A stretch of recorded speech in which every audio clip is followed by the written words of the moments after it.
vibe. The bell rung, you already been subscribed. Right now, the queen, she on live. Right now. Please pull over the whip, no phoning when you drive. Dope Soul sporting with the talk. First lady from New York, Brooklyn. All my people, you rocking with the chat. Hit that. The like button would tell me where you at. You know, Step from the NBK. Born and raised up NBK. Hey, real lady where she holding it down. No matter way how you feel, she gon' greet you with a smile. Sister, you one of a kind. Yes. Oh, sister, it's time you That's shine. Dope Soul. Where you at? Where you at? Dope Soul. Where you at? Where you at? Dope Soul. What? Dope Soul. What? Your soul. Where you at? Where you at?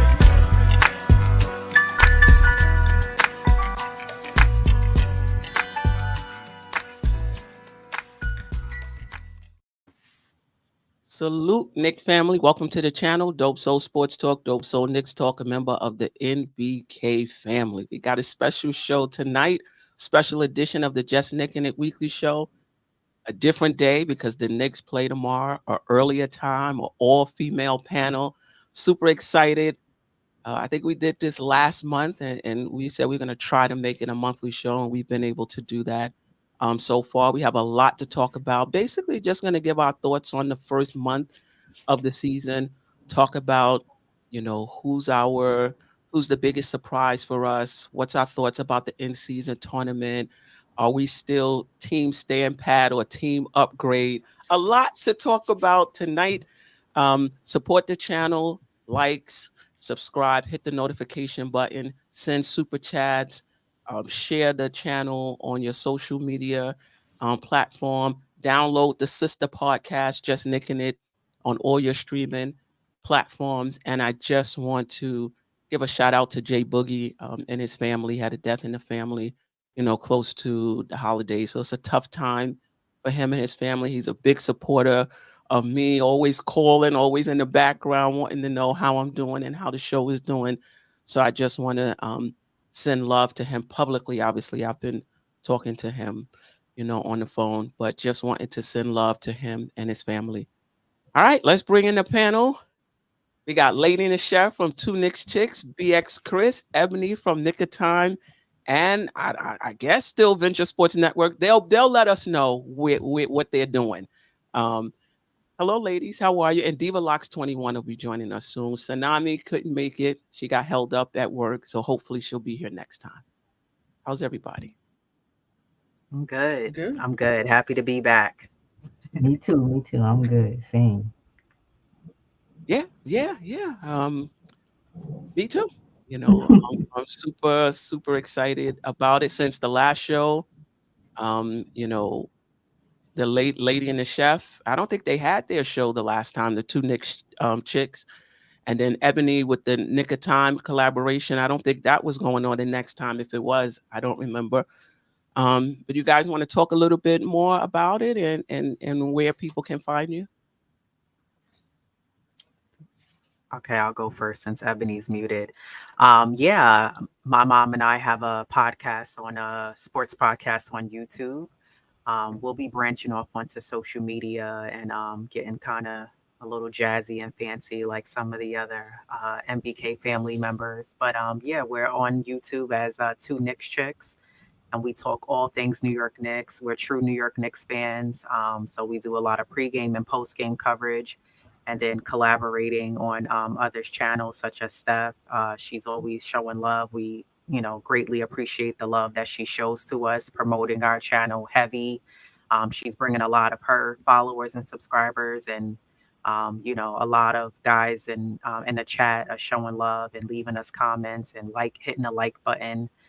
So super grateful, and we're looking forward to having a lot of the MBK family as well as Ebony, BxChris, because we do bring you guys up in the videos. If Yes, you you watch, do. Yes, you do. we do bring you guys up in the videos because we truly watch others' content. So we're listening to what others are saying. We do watch the chat very closely and on others' channel, whether it's Sim, Steph, Tony Crow, Ron, and John. We listen to what everybody's saying, and a lot of times it make me, like how you were saying, Steph, it makes you come up with things like, oh, I'm gonna mention that on my next episode. Right. I'm like, how dare that person? Like sometimes I'm just like, I get pissed off because I'm like, some of y'all delusional with what you guys are saying in the chat, but I love it because it's great. It's a positive community. So Right. yeah, if you guys check us out, Two Knicks Chicks on, it's all one word together on YouTube. Check us out. It's great content. Yeah, no doubt, no doubt. Ebony. Yeah, you could catch me pre-games for every pre-game for Knicks on Twitter with called Your Take Knicks with Smitty and Brutus actually, and you catch me at Nick of Time post game every post game at yeah, Nick of Time every post game, and also VSN, my VSN family, can't forget them. You could catch me. We do a past, present, and future where we talk about anything basketball related. It could be any team, not just Knicks. So yeah, that's on the Venture Sports Network channel also. So yeah, check me out. We can. Yeah, definitely, definitely. I appreciate, you being here. I think one of the things that I want to foster is just collaboration and support, no matter what channel you're on or whatever you're doing, that we just support each other. And that is all love and no competition. That's Mm. that's what I'm about. There's enough Knick fans. And let me tell you, the chat is out here crazy. You could come on 6 o'clock in the morning. You could come on 2 o'clock in the morning.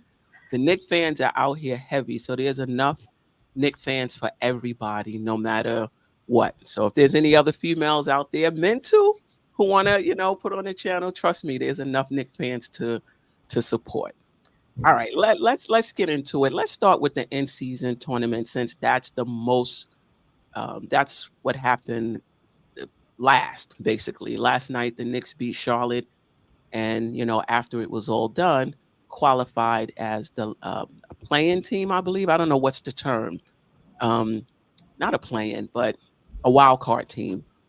In the tournament, we play Milwaukee at Milwaukee. I'm not sure what the date is, but just what's your thoughts on the in-season tournament? Is it something you're excited about? Is it something you really understand, or basically, other than the different courts, it's just another game? What's your thoughts? We'll go around leading the chef, Chris, Ebony, and we'll come around the other way. Yeah, I'm happy to see that the Knicks have advanced to the quarterfinals, and that game is actually Tuesday, December 5th at 7:30. Okay. So they'll be playing Milwaukee.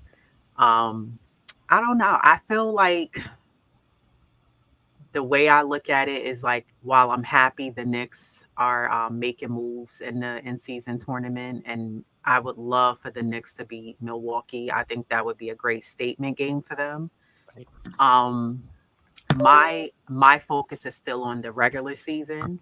So for me, the in-season tournament is like, the Knicks for me are like, can we run a few games with a couple of other squads? And I'm like, go ahead, but keep your eye on the regular season. It's like a kid wanting to stay out a little later, and I'm like, go ahead, but remember, y'all still got a lot of other games to handle throughout the season. So Right. I think it's a great incentive for prize money wise. And I think if the Knicks could keep advancing, people are going to open their eyes and see like, whoa, like, these guys are serious. We know the Knicks are serious, but, I think a lot of fans would agree with me that, this team is just not, I know you've asked us before, like, are the Knicks contenders? And I still am in limbo with that, just because I feel like on some nights I see the potential, but I don't think that the Knicks can truly, they have with this team, the makeup of this team, I don't think the Knicks have it to beat those better teams in the league. So I think playing against Milwaukee will be like when they just played against Phoenix. It's going to be a true test. We know the Knicks could beat the teams they're supposed to beat, but can the Knicks beat those better teams in the league is the true test that we want to see. And in order for the Knicks to beat those teams, you got to have your three main guys locked in. You got RJ has to be locked in, Randle has to be locked in, Brunson has to be locked in, and you need Quickly and Josh Hart to lock in as well. You need Mitch to lock in on the boards. But I just think that game against Milwaukee is going to be a true test, as the Knicks last season played well against Milwaukee and came close. Right. But to me, I'm really going to keep my eye on that game, as I do all games, but especially that game, just to see what are the Knicks going to do against Milwaukee to be able to beat them and get over that hump. And so I'm looking forward to that. Are you saying that they really haven't had a signature win yet, and that Milwaukee game would be one in season tournament or not? Yeah. Yeah. I feel like while the Knicks have had a tough schedule so far, the start of this season, I just think that the Knicks have been falling short against those better teams. Yeah. And that's in many different areas. Defensively, I think offensively. I think we've had third quarters where we've come out lackluster. The Knicks have come out. I don't know if they need a little bit more rest, if someone could give them a little extra time on the clock. But, it's certain games where I'm like, or the Knicks have this habit of the first half, they'll do really well. And then the second half, they drift away from what was working for them. And I'm like, well, why? Why are you guys doing that? So I think that the Milwaukee game is going to be a true test to see what the Knicks can do against that better playing team. Yeah, I'm looking forward to it myself. Chris, your thoughts on the in-season tournament? I actually like it. I like the idea. I don't really particularly care for some of the courts. They're kind of mess your eyes up a little bit, but I think it's an incentive because they're playing for something. They're playing for their teammates, as RJ said last night. It gives them something on the end of the bench because they don't really get paid that much. So just to get that money.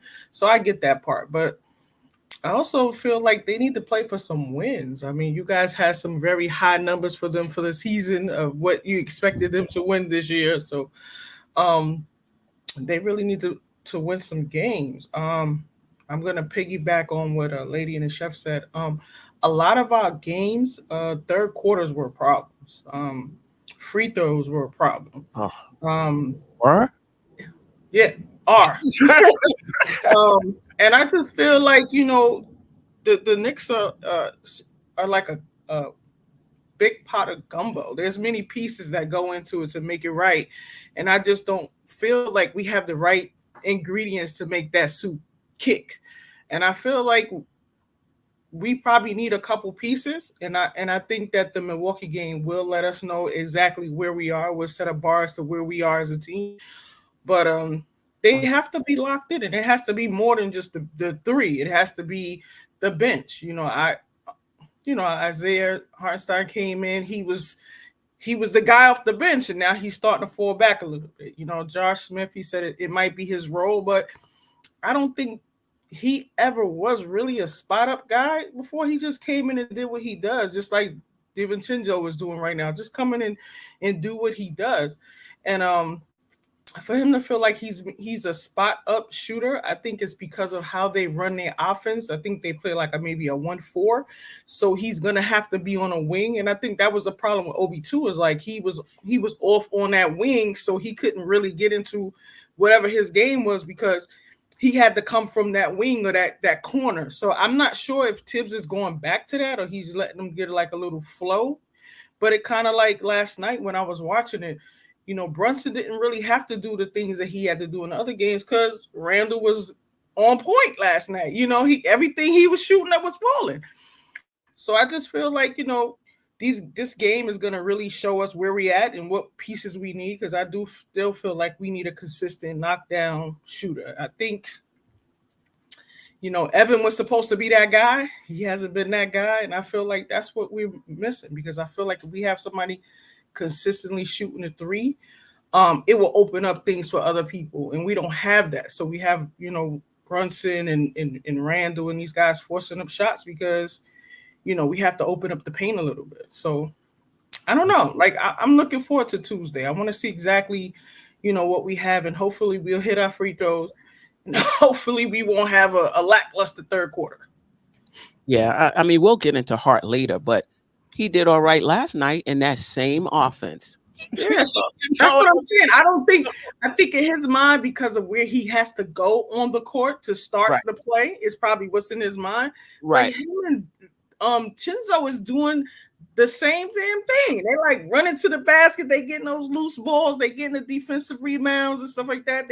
They even, for them to be like 6'5", they get a lot of blocks too. So I mean, we'll talk about Hart later, but Yeah. I don't know. Ebony, just your thoughts on the in-season tournament. Are you excited about it, or just another game? To be honest, I wasn't, because we're excited about every game as Knick fans.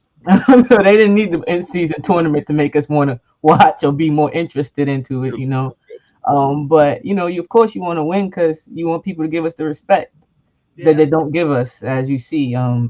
We're still missing on some of these lists, like Mitch not being mentioned in defensive player or awards at all yet. It's crazy to me. But that'll come when I think that comes, during All-Star game. If we were legit, like Lady and the Chef said, if we really are legit, then people are going to want to know what's going over there in New York. You know how that goes. They're going to really start watching the games and having decent analysts. But yeah, I'm excited for it. I'm underestimated these players' love for each other, their teammates, because they're really trying to get their boys some money. And you can see that you look at the in tournament schedule, and there's a bunch of young teams up there. You see Pacers, the Kings, all the youngins that didn't get paid yet. So they you see them playing hard. I like it. Whatever keeps competitive basketball, I'm with. So yeah, definitely. I know we're gonna get to some of the players, so I'm not gonna go too far deep into it. But yeah, we're definitely gonna do that. Go ahead. I like the in-season tournament, and I like that the players are really taking it serious also, and it's pretty well thought out. The fact that the point differential, so you can't sit people, right? So they really thought this out. They say you're gonna take this serious regardless, one way and another. Right. So, yeah, I like it. Yeah, I mean, I think what the intent was with the NBA, they definitely getting the results they wanted to get when they created this. But I will say for the Knicks, we always play hard. Like it wasn't, we played to the end. We would be asking Tibbs, listen, we up 20 with like 2 minutes. Like you could take them out now. Take them out.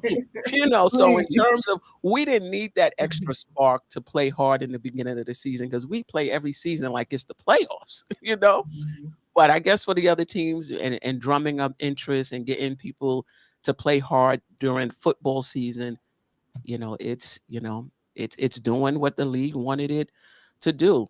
As far as whether the Knicks win the tournament or not, I don't really care. I got to be honest. But I'm with Lady and the Chef about this matchup with Milwaukee, because how many signature wins do we have? Obviously, you beat the teams that's on the schedule. That's all you can do. I'm not going to get down on the Knicks because they're beating the teams they're supposed to beat. But I felt that Phoenix game was a winnable game. Yes. Had we came out in that first half, the way we should have, right? I like the Miami win, but it took a last-second shot. But they were tough. I mean, we were down 21. We had to scratch and get back into that game. But that shows us who we are, and so I like that. And if you want to count one of the Cleveland wins, but this Milwaukee one in Milwaukee, this would be nice. This would definitely be nice. Anything else about the in-season tournament before we move on? No. Imagine if we match up with them Pacers.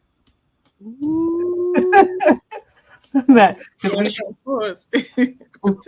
don't play the Pacers by ourselves, I think, until like January or so. First game of the Pacers. It's been a while, so if we do match up against the Pacers earlier than we're supposed to, that the storylines and narratives all over the place. Yeah, that's gonna be a good one. And not only that, it's different play styles. Yeah. We're like last in pace. They might be, I'm pretty sure, top 5 in pace. Yeah. Right? They were number 1 in points, I believe. I think they're number 1 in points. Yeah. Okay. They definitely get out on the rebound. Yeah. So just that, who can get the other team to play their style, right? That would definitely be a good matchup. All right. Let's just talk about the first month. The Knicks are 10-7, so they've played 17 games. Have they met your expectations so far? I know it's still early, but just coming out of the gate in terms of what you expected of the team, do you feel like they've met your expectations so far? Ebony, we'll start with you and we'll go back around. Sometimes. So I want to say sometimes. Sometimes we look like the team that I wish for and hope for, and other times we look like, okay, what is this? Right. What is this?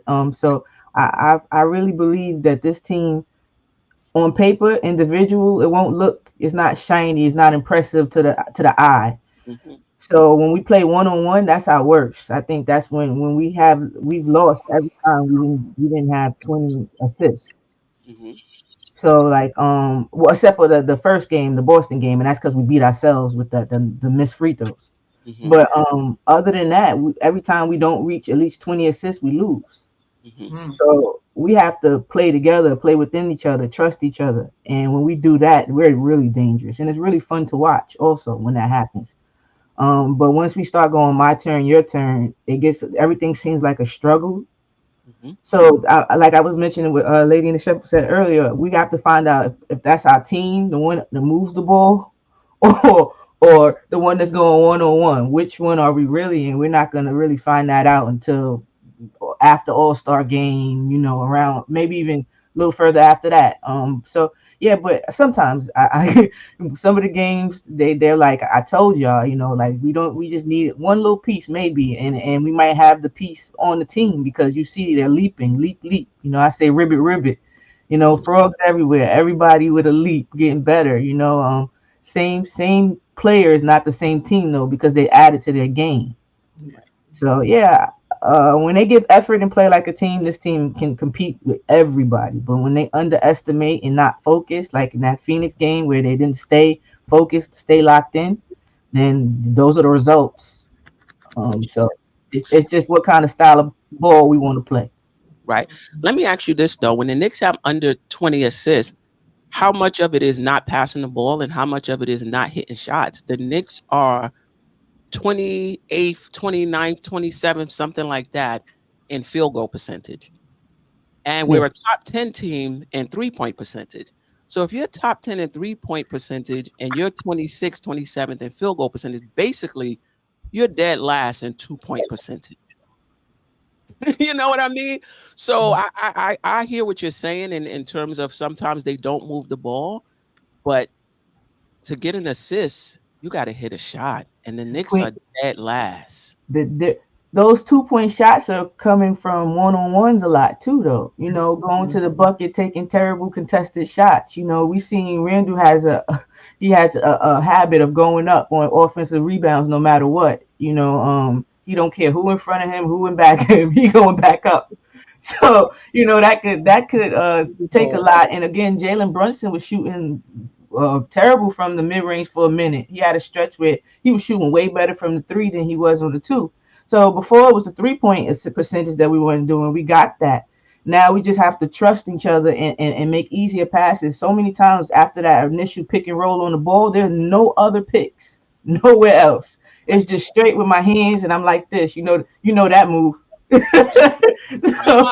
only pushback on that is with Brunson. Brunson is shooting 50% in the key. I think when it comes to between 0 and 5 feet in the key, it's the Joker and then Brunson. I feel like if you get into your spot where you're hitting the shot 50% of the time, who are you passing it out to? Because I saw him, and this doesn't happen often. He was in the key for his shot, passed it up to Hartenstein for a layup, and Hartenstein missed. And again, that was just one example. But for me, this team is not a good shooting team. And I hear what y'all saying. Pass the ball around. If they get an open shot, they'll hit it. The Knicks miss open shots. And I'm not against, and I had to say this, I forgot what show it was. I have to keep saying this. I'm not against ball movement. But I'm not a believer that ball movement wins games. Because when you look at, no, I'm not. Hitting shots wins games. Ball movement is one of the processes to get you an open shot. And Randle, with his gravity, gets you open shots off the double team. Brunson, RJ, they get you open shots off the drive, right? So ball movement is just one way to get an open look. I took a look at the assists for the league, right? There's some really good teams low in assists. Milwaukee, Boston. Take a look at the assists per game and how the teams are ranked. So the conclusion I've come to is teams that have players that can get their own shot, for the most part, those teams will probably be a little lower in assists than teams who can't create their own shots. Because if you can't create your own shot, you have no choice but to pass it when the defender rotates to you, because what else are you going to do with it? You know, but I'm not against ball movement. I'm just bringing in some nuances to it. That's all I am. I'm just trying to bring in some nuances to it. Can I play devil's advocate real quick though? You see how Boston, like our sister low, but we've been assisting more, like passing the ball, having over 20 assists more often than not, right? But like the teams that do have the one-on-one and do have the ball movement and player movement and have the defense are the ones that are technically the contenders, you know. Like Boston does pretty much share the ball with each other. That's what they was doing with us, at least. They was moving that ball on us. Lower in assists than we are, though. Yeah, but they on up to beat us. That's how they beat us. They was moving that rock. They was sharing the rock, and also overall, they're not an assist team. I get it, but they did it to us. Okay, they did it to us. And Phoenix, you seen Phoenix, who was missing their stars. They used their role players. They used them in the constant motion. Yuta does having no dribble back. He cannot dribble. They make sure that they give pick after pick to him, even though he's not a big part of their offense. But that movement causes a confusion where you can get easier shots. Not just any shot, but easier shots. That's what I'm saying. I'm not against that. All I'm saying is we act like ball movement is gonna win us the games. Hitting shots is gonna win us the games. Ball movement is just gonna get us open shots, but you have to knock them down. That's all I'm saying. And we don't shoot well. So I feel like we talk too much about ball movement and not enough about shooting. Like ball movement is okay, fine, but can we get some players that can knock down shots? True. That's all I'm saying. I'm not. I agree with you. We do need to move the ball. I'm not disagreeing with that, but that's not going to win us a game. We got Grimes missing, DiVincenzo missing, Hart missing. If you look at our field goal percentage, who's hitting shots? And all of these shots are not contested shots. True. There aren't contested shots. But anyway, that's my spiel. Me and Em ain't gonna never see eye to with that one. On that one, because you could have 20 assists and 25 and still lose, you know. But anyway, Chris, what have you seen so far? Has the team met your expectations? Okay, before I start, I'm gonna say this. As a former player, as you were my coach, it's very much interesting for you to say that ball movement is not going to win the game when you stress ball movement. So I just thought that was a little funny. But as we grow, let me just make this caveat. When I look at the stats, right, and the Knicks open shots, I haven't looked at it recently. When I looked at the stats, if it said that the Knicks were 24th in open shots, like they weren't getting open shots, I would be much more on the ball movement kick. Okay. But when you look at the stats and you see that the Knicks get open shots, they're like top whatever in open shots. That means nobody within 4 to 6 feet of you, right? Yes. And you're dead last in field goal percentage. What is that telling you? That you're getting the open shots and you're not hitting them. However you're getting them, ball movement, driving kicks off the double team, you're not hitting your shots. Yeah.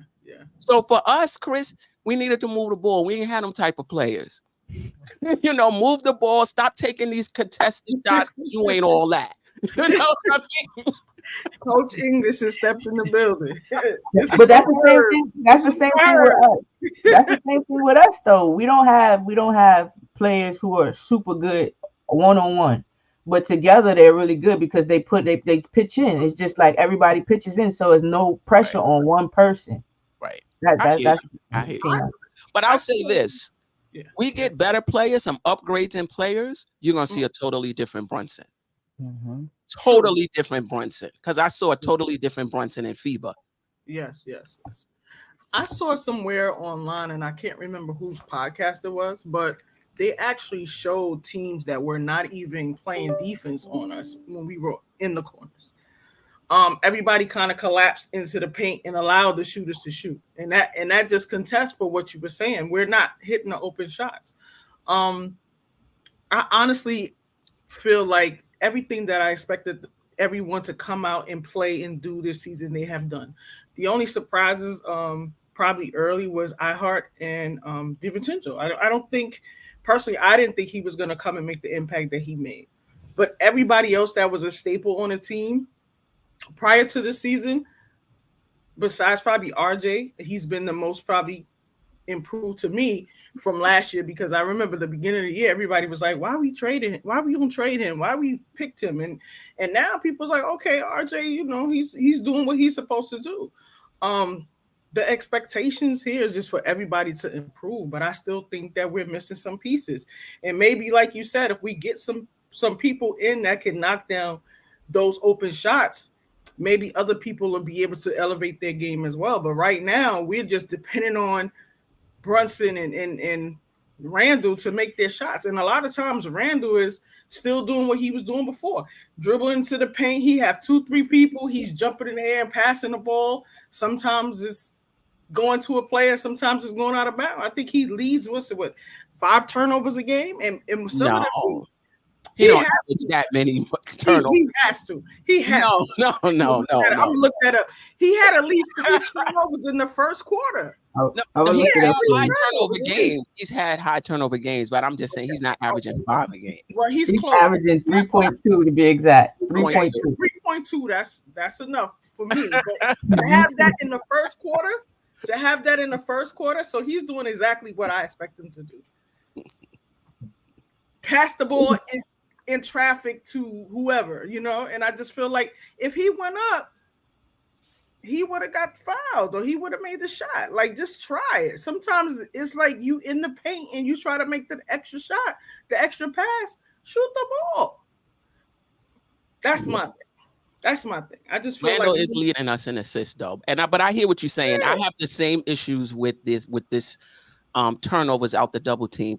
Last night I thought he was great and I think it was I forgot what quarter it was, where he was double teamed, and instead of holding it and trying to make the home run pass to the other side of the court, he just passed it to the top and let them swing it around.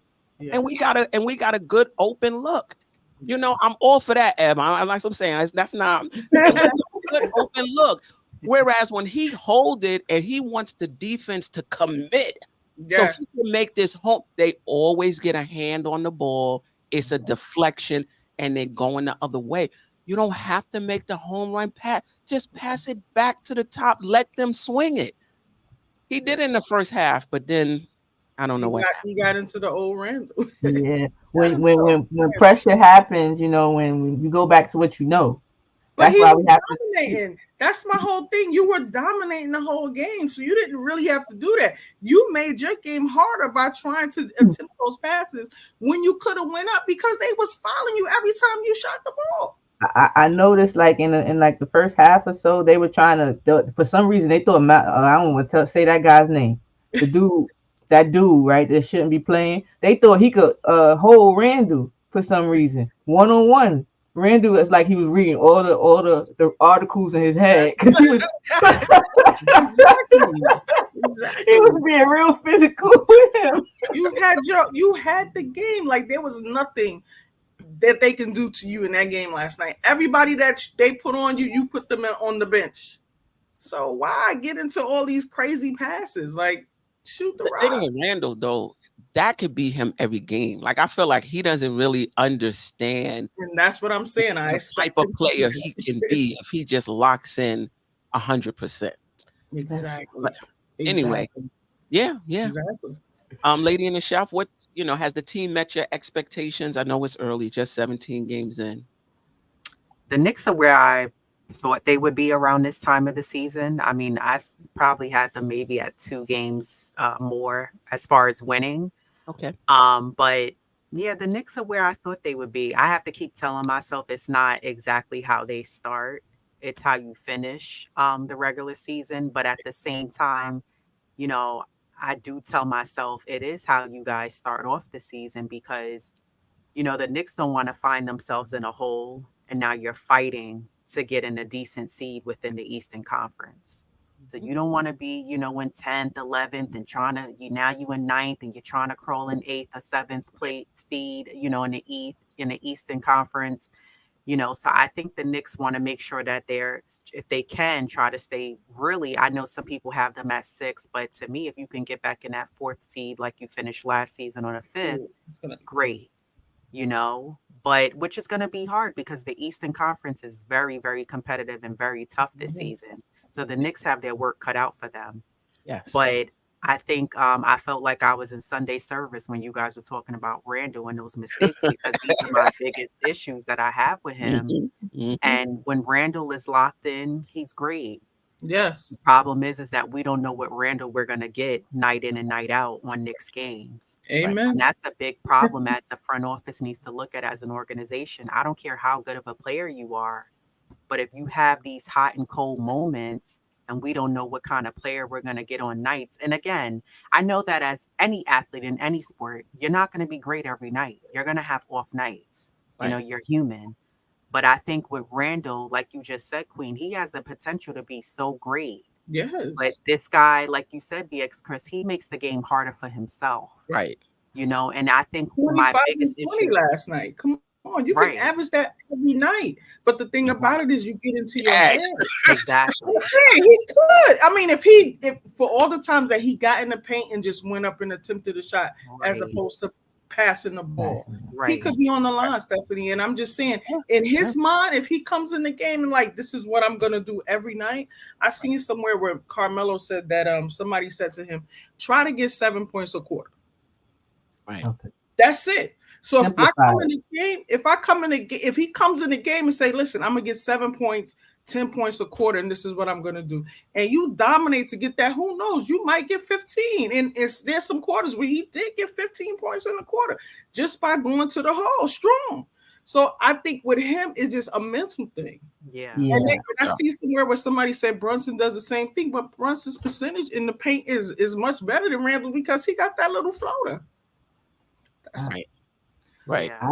I definitely I love when Randle plays the bully ball type. Yeah, when you're it's strong as a horse. They say that you're the strongest forward. when it's not really quick.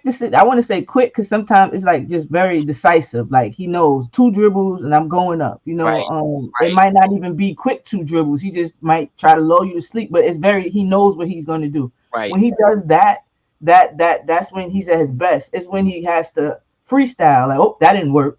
Now we got now we got a turnover. Yeah, he's thinking about it. He's in his head.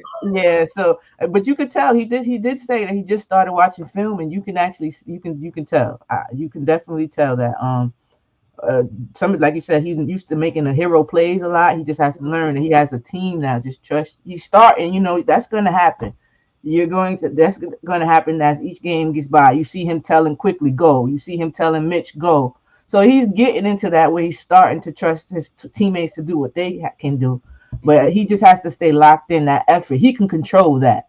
Just give us the effort 24/7 and good things will happen. And he'll play within inside himself, because one-on-one, when he in that mid-range, I don't think many people can guard him when he's not dribbling the ball out the ball though.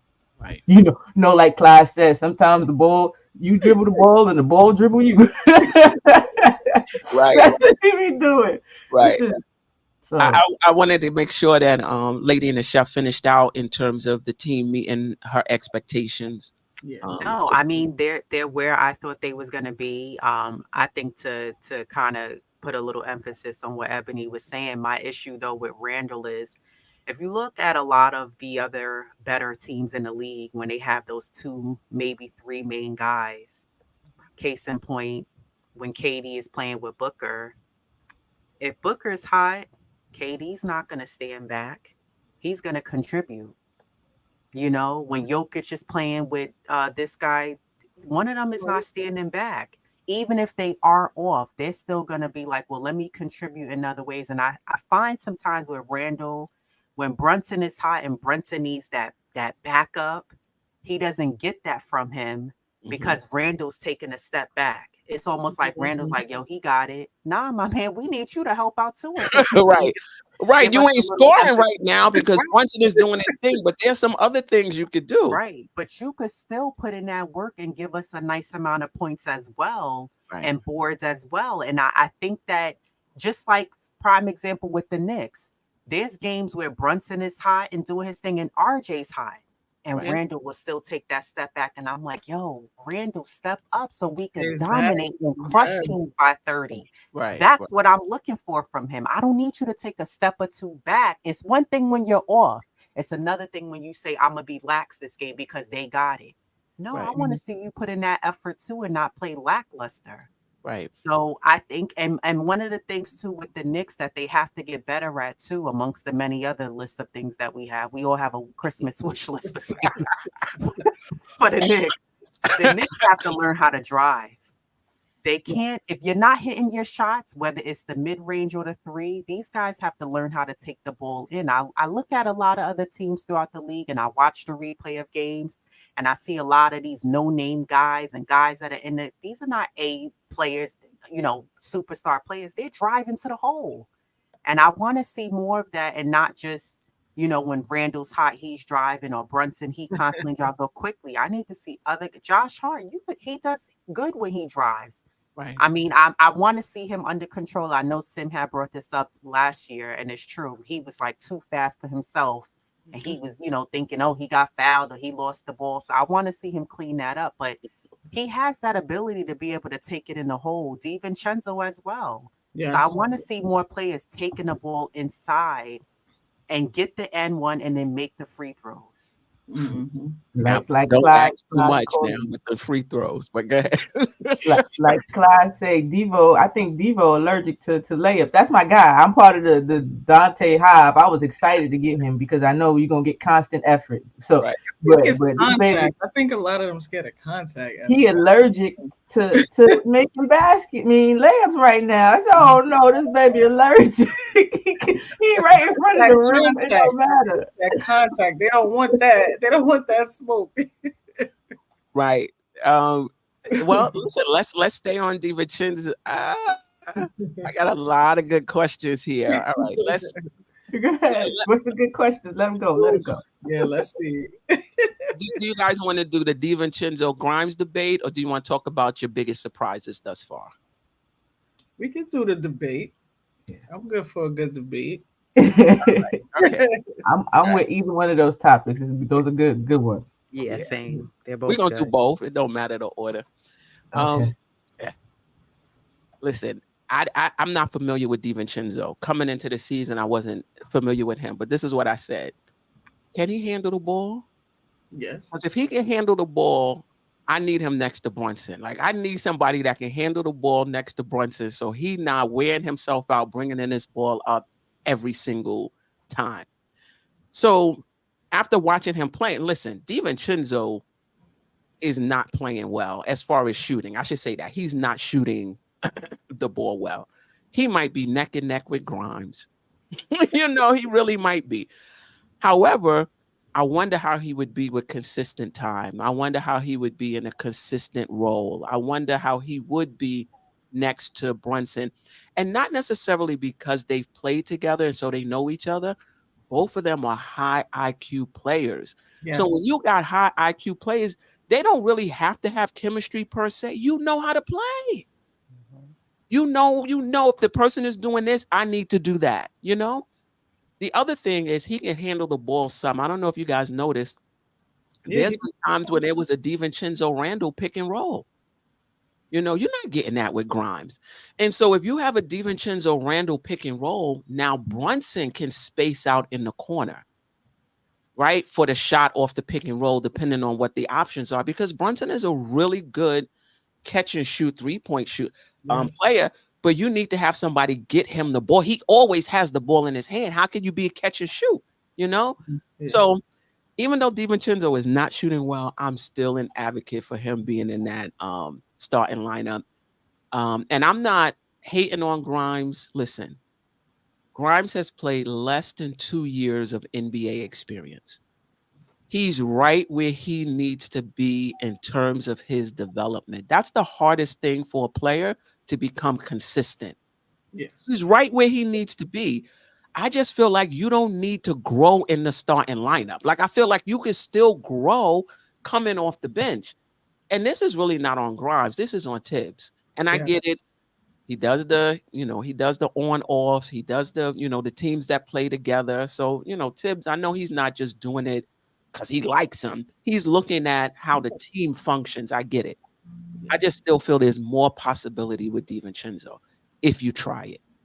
That's my spiel on the DiVincenzo Grimes debate. Chris, we'll start with you, Ebony, then Lady in the Show.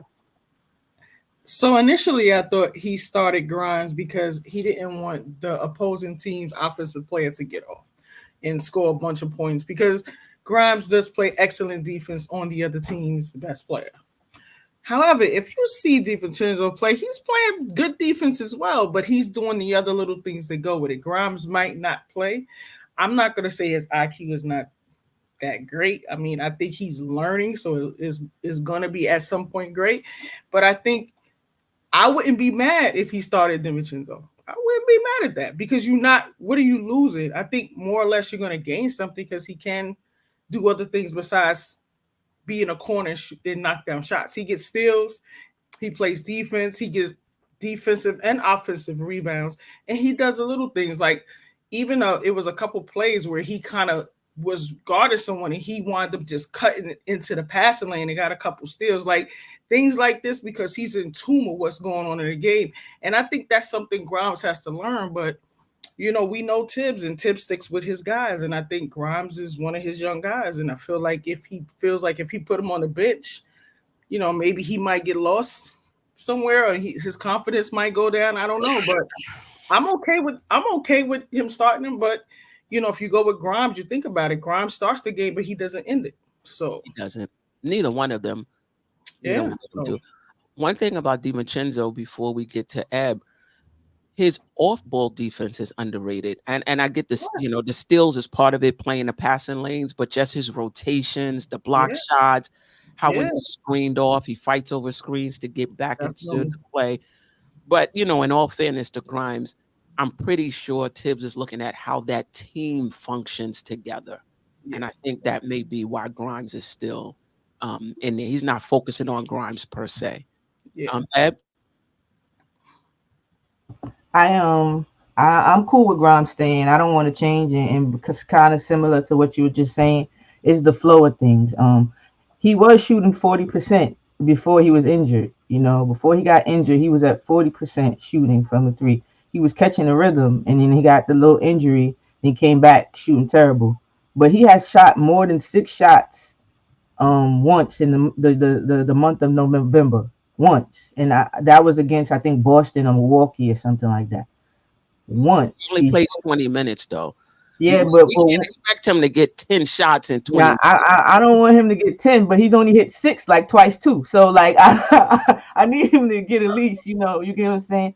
And that's your shooter. Get him some shots. That's just how I am with Dante. We always say he played well. He did play, and I'm part of the Dante. I told y'all I really like Dante, so before I said anybody thinks I don't, I do. But the Grimes is the better defender. Dante is the better off-ball defender. Like he plays the passing lanes. Okay, so that's where he did, because he was getting cooked by Aldana. I'm like, what? Really? What? The dude from from Washington. What's his name? Odney. The one that was complaining about us going, let's go Knicks.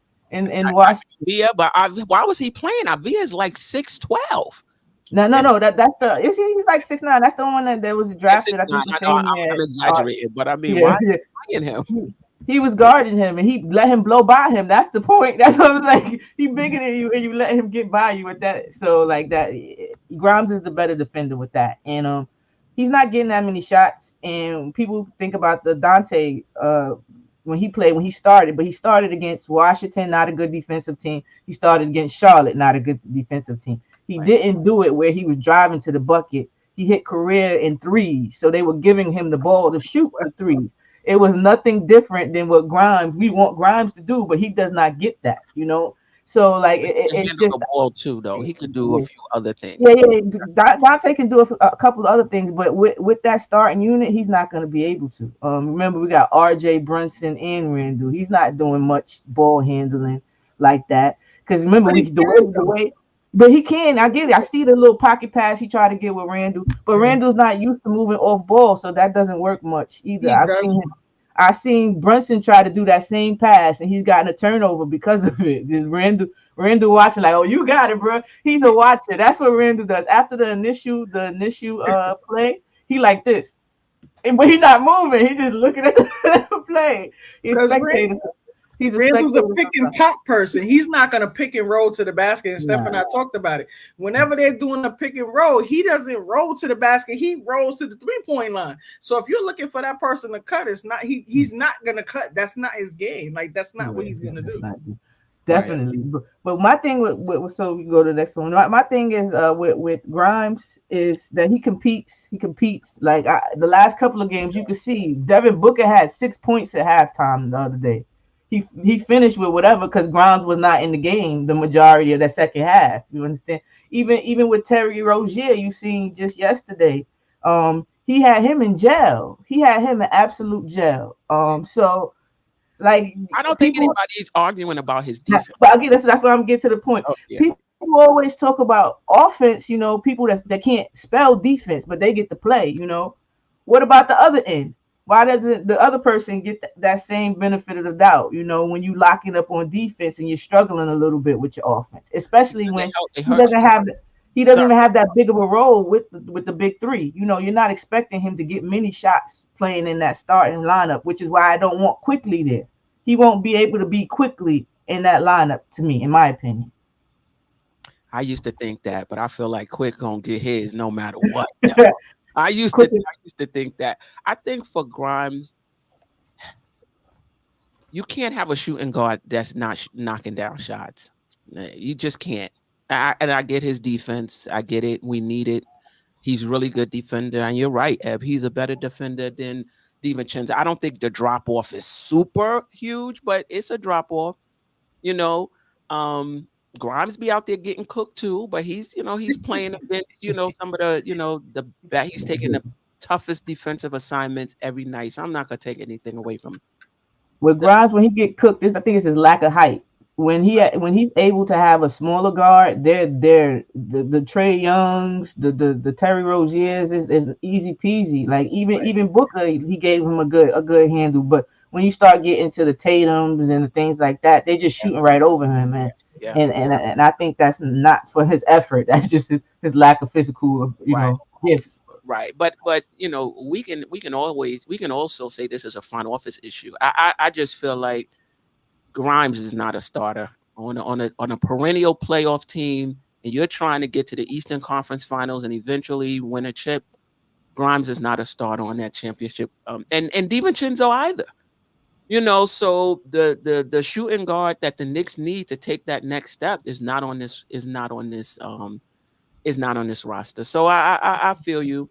I think point well taken as for Grimes, but I just see so many opportunities when he's just wide open. Him and DiVincenzo, not just Grimes, wide open. Like they just getting some really good shots.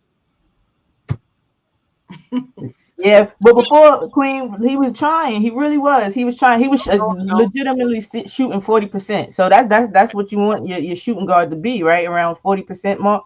And that's where he was. That's where he was before the injury. But now he's like at 38. So he's doing well. 38 is not bad. 38 is not bad either. But let me ask you this and the panel, and then we'll get to you later in the show. I forget. I think Grimes is streaky. Like he's at 38 or 40% but one game he's 2 for 5, and the next game he's 4 for 5. And then one game he's 1 for 6, and the next, and so it evens out over time. But from game to game, he's pretty streaky. Same thing with DiVincenzo is more than streaky. Like he just has not shot well this season, except for maybe one or two games. Lady in the show. I think when it comes to Grimes, for me, Grimes is not it. Grimes to me should not be starting. I do agree with BxChris. I think that even the big Ragu should be coming in replacement for him, or I would even take Quickly to come in. I hear people when they're saying, but who do you have for the bench to come in off the bench and contribute? To me, and I've been saying this and I'm going to stand by this, the Knicks really don't have a true bench either. Now, part of this Talk to me. argument, come on. yeah, I'm about to bring it to Knicks Not Church. quiet.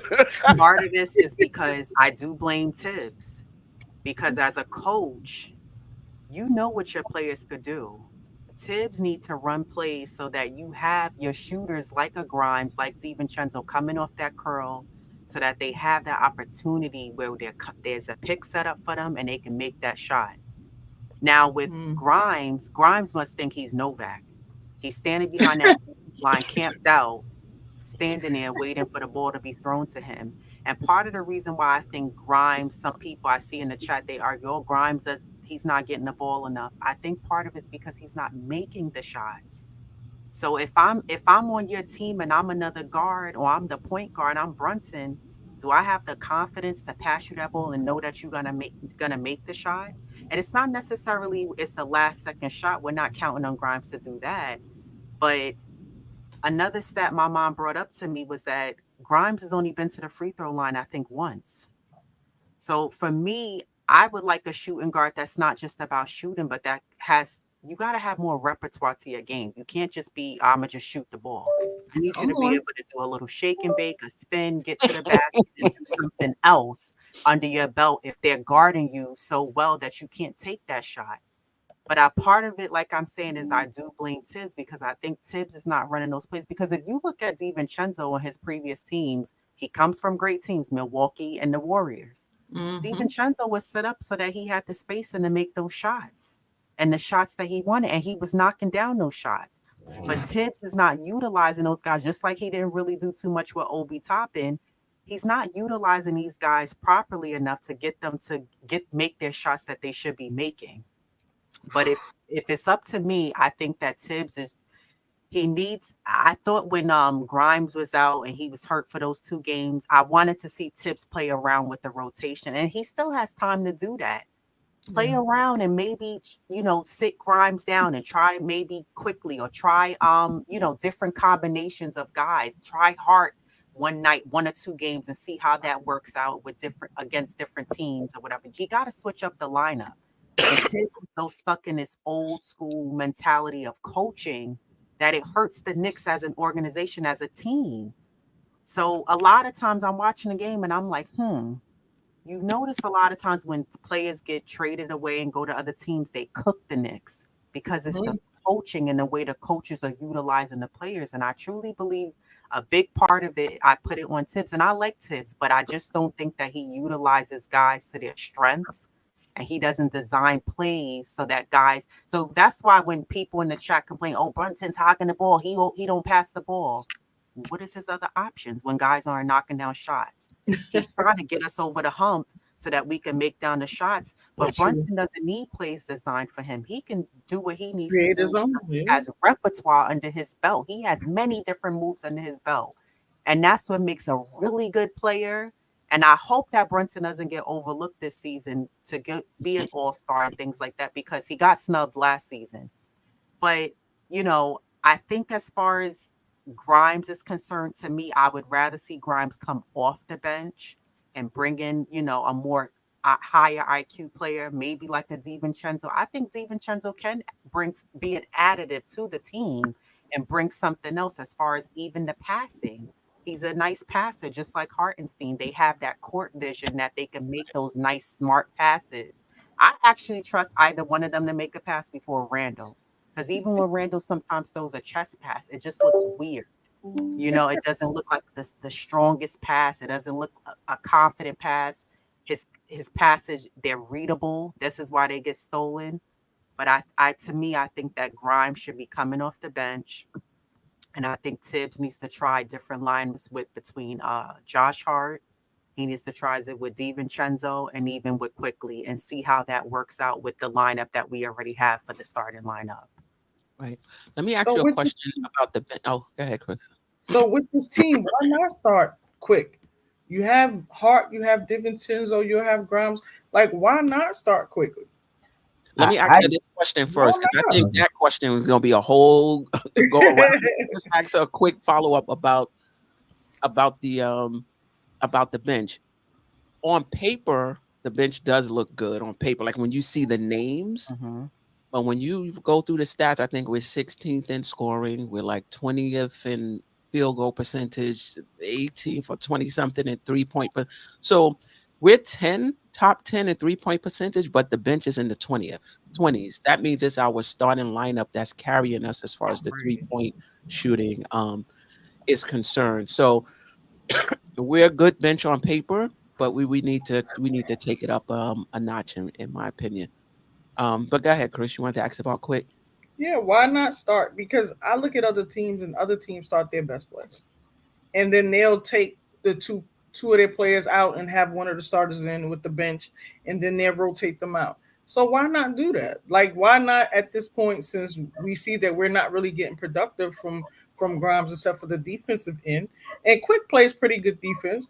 Why not, as Lady and Chef say, play around with it, and see how the team operates. Tibbs ain't playing around with nothing. Yeah, he's not, and that's the thing. And that's Quick the problem. More consistent with shooting the spot up three, but then also if they overplay him on a three, he can create his own shot off the dribble. So why not? I wouldn't mind. Any concern that there may be too many balls in that?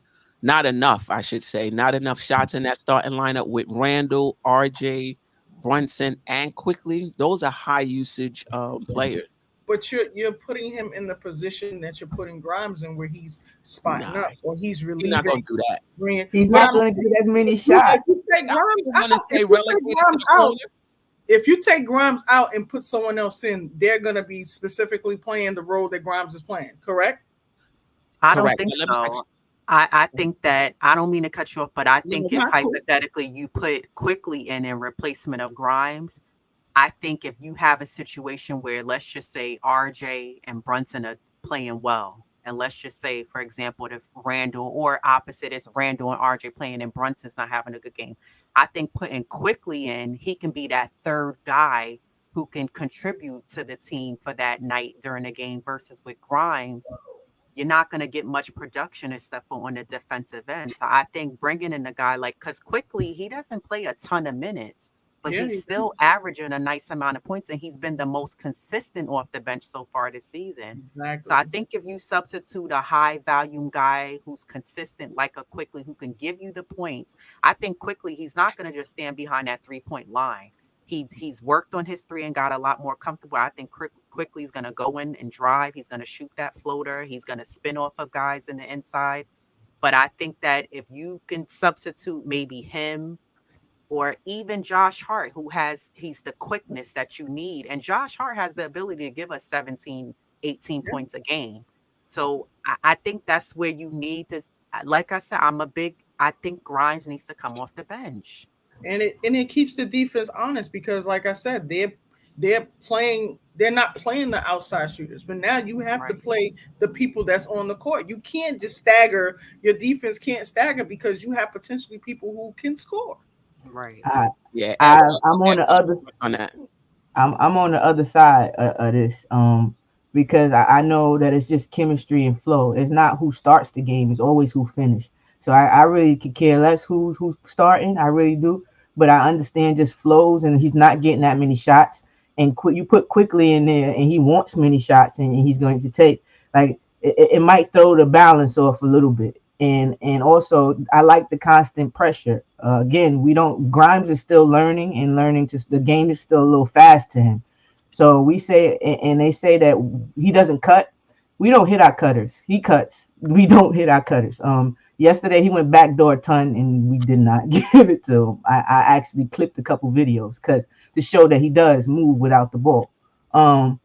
It's just we don't hit our cutters. It's been like that since Obi. That's why Obi is flourishing with a point guard that does hit him with it happens. That's just not us. Thibodeau has to. So like you were saying with Thibodeau, I believe with Tibbs, it's he has a thing where we build around him instead of him using his talent, the player's talents. He has to find a balance where he can maximize his player skills in his system, not just make them something they're not. So with Grimes, he can make it easier for him. I really believe that and truly believe it. Just like that with Phoenix. Again, I'm going to go back to Phoenix because I watched them. I watched them get how they got Booker open. I watched how, and he can get his own shot. I watched him how they got Booker open. I watched how they got Yuta, who may need his help with his own shot. So, you've seen the difference between both. And we don't do none of it with their stuff that they did. That's what I was watching. They were doing elevated screens and double screens on the weak side. We don't do any of that. None of that. It is pick and roll in the top of the key and two people on the wings waiting for you to give them the ball. That's right. That's make or break. That's either you make or break, miss up, make, lead, literally. Right. I will say this though, you're not gonna find any team that's running those type of plays for a player like Grimes. No, they're not gonna run. You're not running those type because you're running those type of plays for guys that are your top shooters on the team, and you're trying to get them open and you're trying to get them good looks. I just don't think Grimes is there yet. I just don't think he's there yet to be running plays specifically for him. But this is what I will say about the offense. And a lot of people say that the offense is archaic. The offense is a read and react offense. And the reason why the offense looks the way it looks is because of the players we have. We have ball dominant players in Randle, Brunson, IQ, and sometimes RJ. I think this year RJ is more of a flex player, meaning he can create when he's on the ball, but he can also catch and shoot off the ball. When you have ball dominant players like that and you're running a read and react offense, the offense is going to look based on what those players are reading and reacting to. That's why some games our offense looks it's the same offense, but it looks really good because they're willing to make the extra pass. They're looking, they're reading the defense, they're making the extra pass, they're being cognizant of that, and the offense looks beautiful. And then there's other games where they forget about it, they're pounding the ball, they're not making the extra pass, they're I don't know what they're reading, but they're not reading the defense, and the offense looks terrible. And I think a lot of it is because of the players we have on our team. I don't think it's the offense because DiVincenzo even said the Knicks run a beautiful offense conceptually, but how it looks on the floor is because of the players that we have, and they're not used to sharing the ball. I shouldn't say they're not used to it. I think they're alphas. Randle, Brunson, IQ, they're alphas. They feel like they can get their shot off on anybody. And those type of guys, there's games where they're like, all right. I got to make an effort to pass the ball. It's not natural. It's not natural to them. What's natural to them is go and get the bucket. And that's why some games look better than others, But I think if we had a coach like Spoelstra, the Knicks would be a better team, to be honest. They complain about Spoelstra too. Yeah, they complain about him, but I think that his coaching style is more of a modern, younger coaching style, and he's able to get his teams to still somehow get that W at the end of the night. And I know they have been struggling they last few games, but I think that the way his teams play, it's a lot more of a sense of urgency. They're hungry, they're scrappy. Right. He doesn't tolerate the oh, you didn't go for the, like, he seems like he's gonna let you know, like, yo, I watched you and you didn't even go after the ball. It's right. Just if we had a coach like that, I truly think that the Knicks offense would be a lot stronger. Defense and we would see where guys like Grimes would be more involved in the offense, because we would have, and even if that means not even just shooting a three, I'm saying Grimes making nice cut into the basket, they feed him the ball for an easy layup. A lot of times you see DiVincenzo, he's at the top of the key when he's in the game and he's looking for a cutter, and we're not that style of playing team. Right. So I think it's the way. I hear you when you're saying the guys that we have, the players we have, those alpha players, but I think it's also the way they're being coached. And if I'm the coach, this is the format that I'm putting out.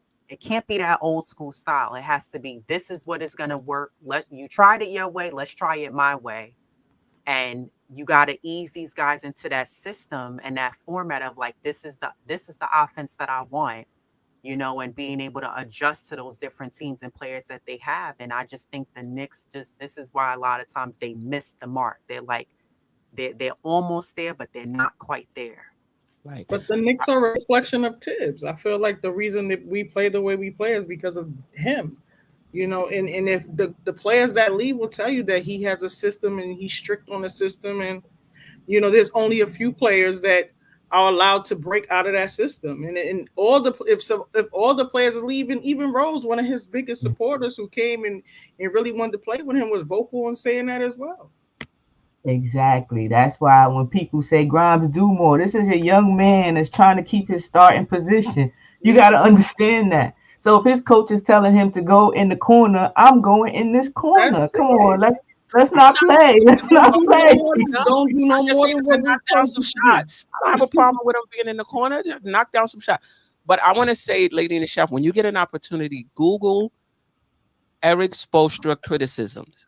Okay. And you'll come up with the Reddit threads. And when I read it, I thought they was talking about Thibodeau.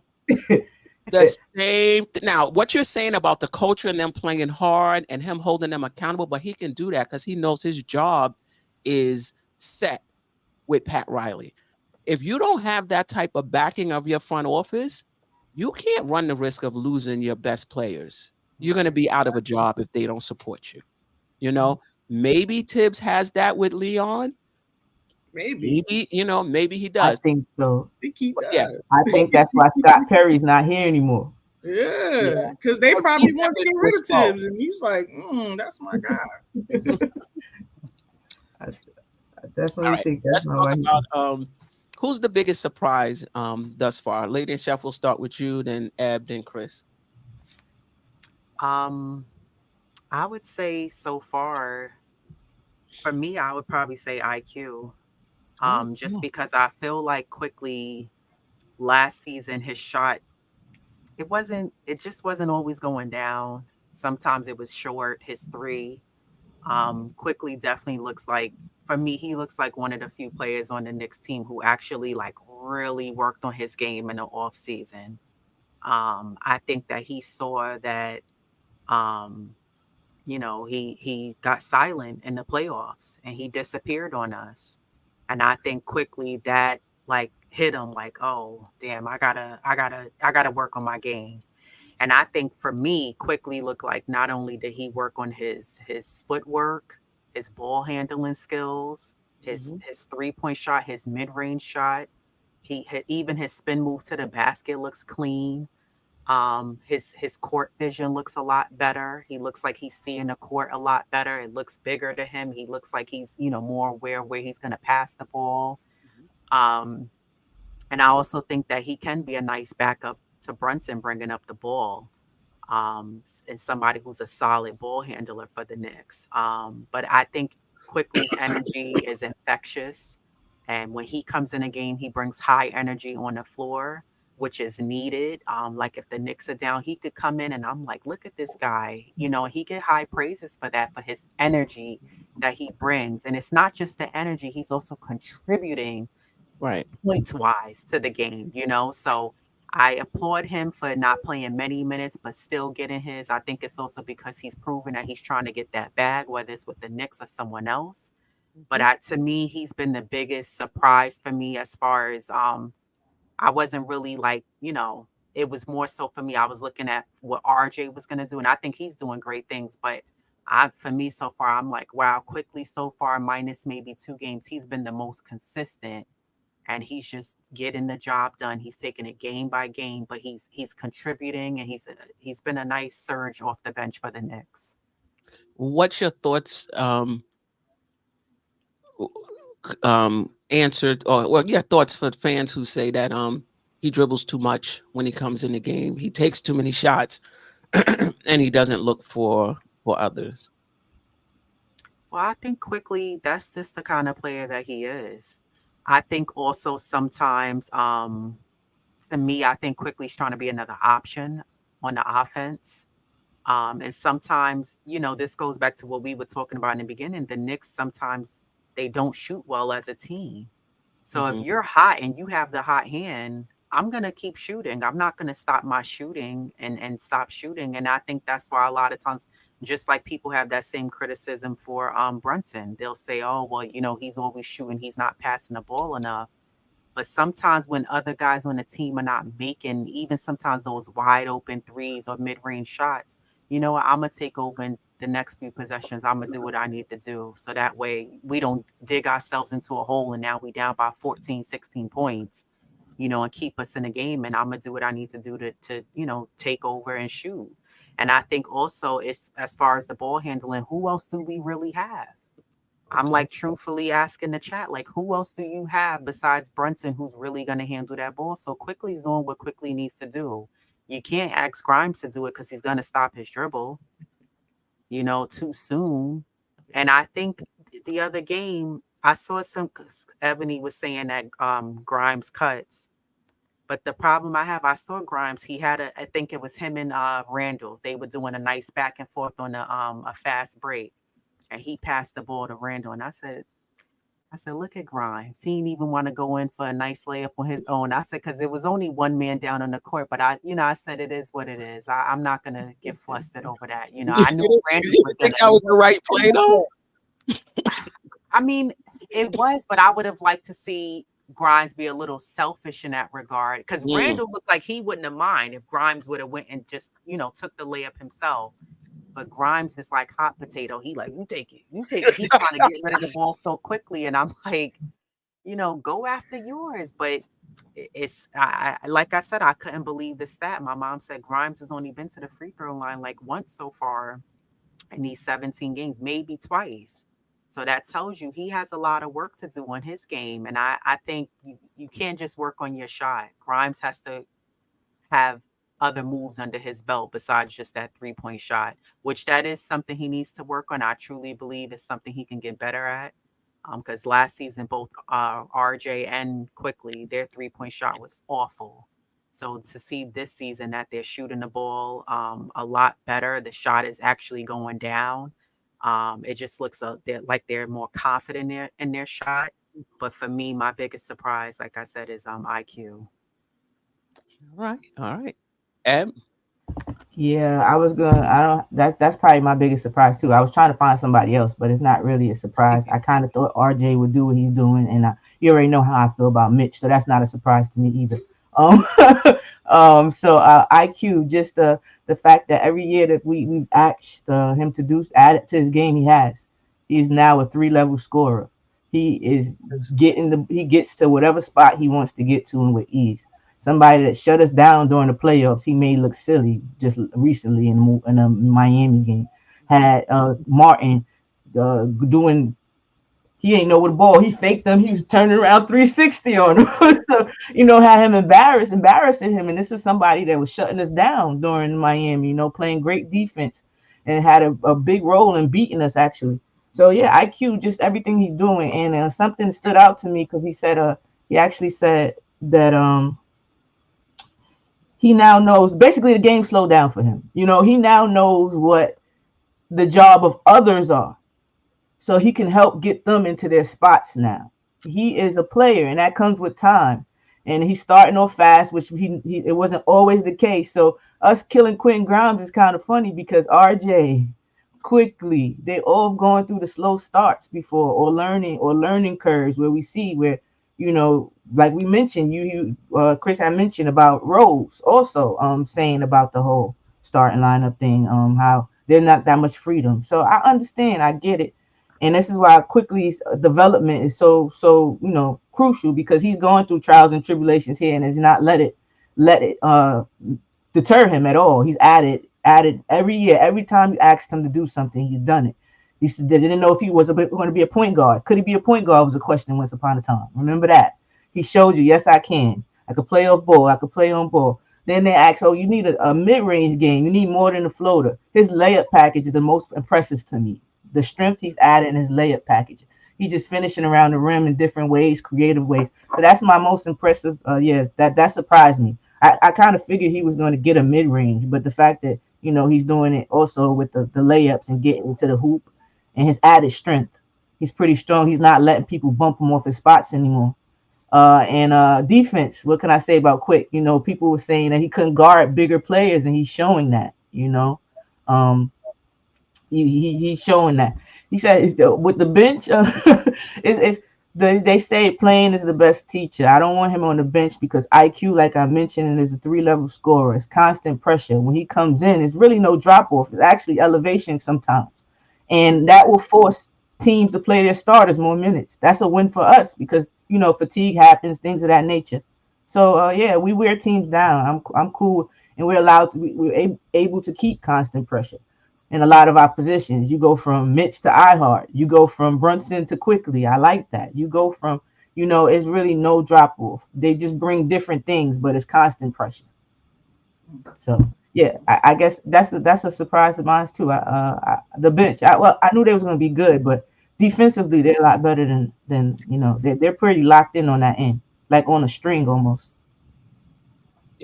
You mean the team overall, or just that bench, that Hart, Josh Hart, lineup, Dante, they're pretty like one of the highest lineups in the league, I believe, in offense or defense. One of them.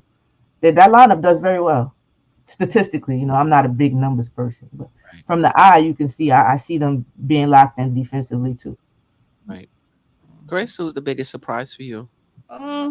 I think you guys already hit on it as IQ. I just wanted to see what he was going to do when he didn't get the contract. Was he going to sulk or was he going to come in and ball? And he came in and balled, and he made some improvements, you know, during the line. And also, I just wanted to see how DiVincenzo was going to play with the second unit or how he was going to play with the first unit. Like, what dimension would he bring to the team that was different?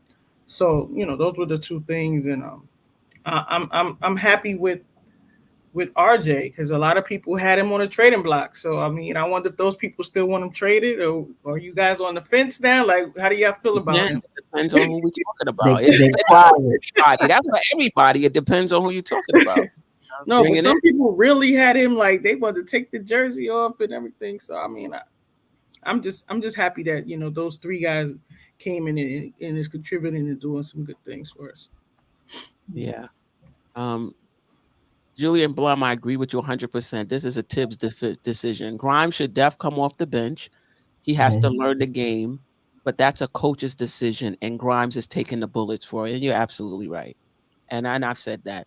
That's Tibbs' decision to keep him in the starting lineup. And again, I don't think Tibbs is looking at Grimes per se. He's looking at how that entire team operates. And I think that's why Grimes is still in the starting lineup. But you're right. Grimes is taking a lot of bullets for a decision that's not his. And he got little roll. All this shots fired with his little roll. Right, but you know what? If he was, his role would be bigger, though. I think it works both ways. Like, just say if that was Booker, or if that was even Buddy Hield, you think he would have that small role? I think sometimes your role is small because you're not ready. You know what I mean? Because I think. And Lady and the Chef said it earlier, when players have confidence in you, they look for you. Mm-hmm. They look for you. And that's one thing about Grimes. I know we keep coming back to Grimes. I'm not sure if this is going to ever change. He just, to me, he's not aggressive. He doesn't have that quick from the time he left Kentucky, before he even took his first practice, he pulled up from the logo. I wasn't there, but I just believe that he came right in and pulled up from the logo. Like, I'm confident in what I can do. Quick was also an offensive player of the year type of player in college, wasn't he too, right? Like, wasn't that an honor he got? And he was a big part of that Final Four. I think he's too passive to be the player we want him to be. Okay. Because when he's comfortable, I still remember the Rising Stars Challenge. When he's comfortable, and he didn't just do that with three-pointing. That was a lot of aggression. He took, taking off the dribble. He can do that.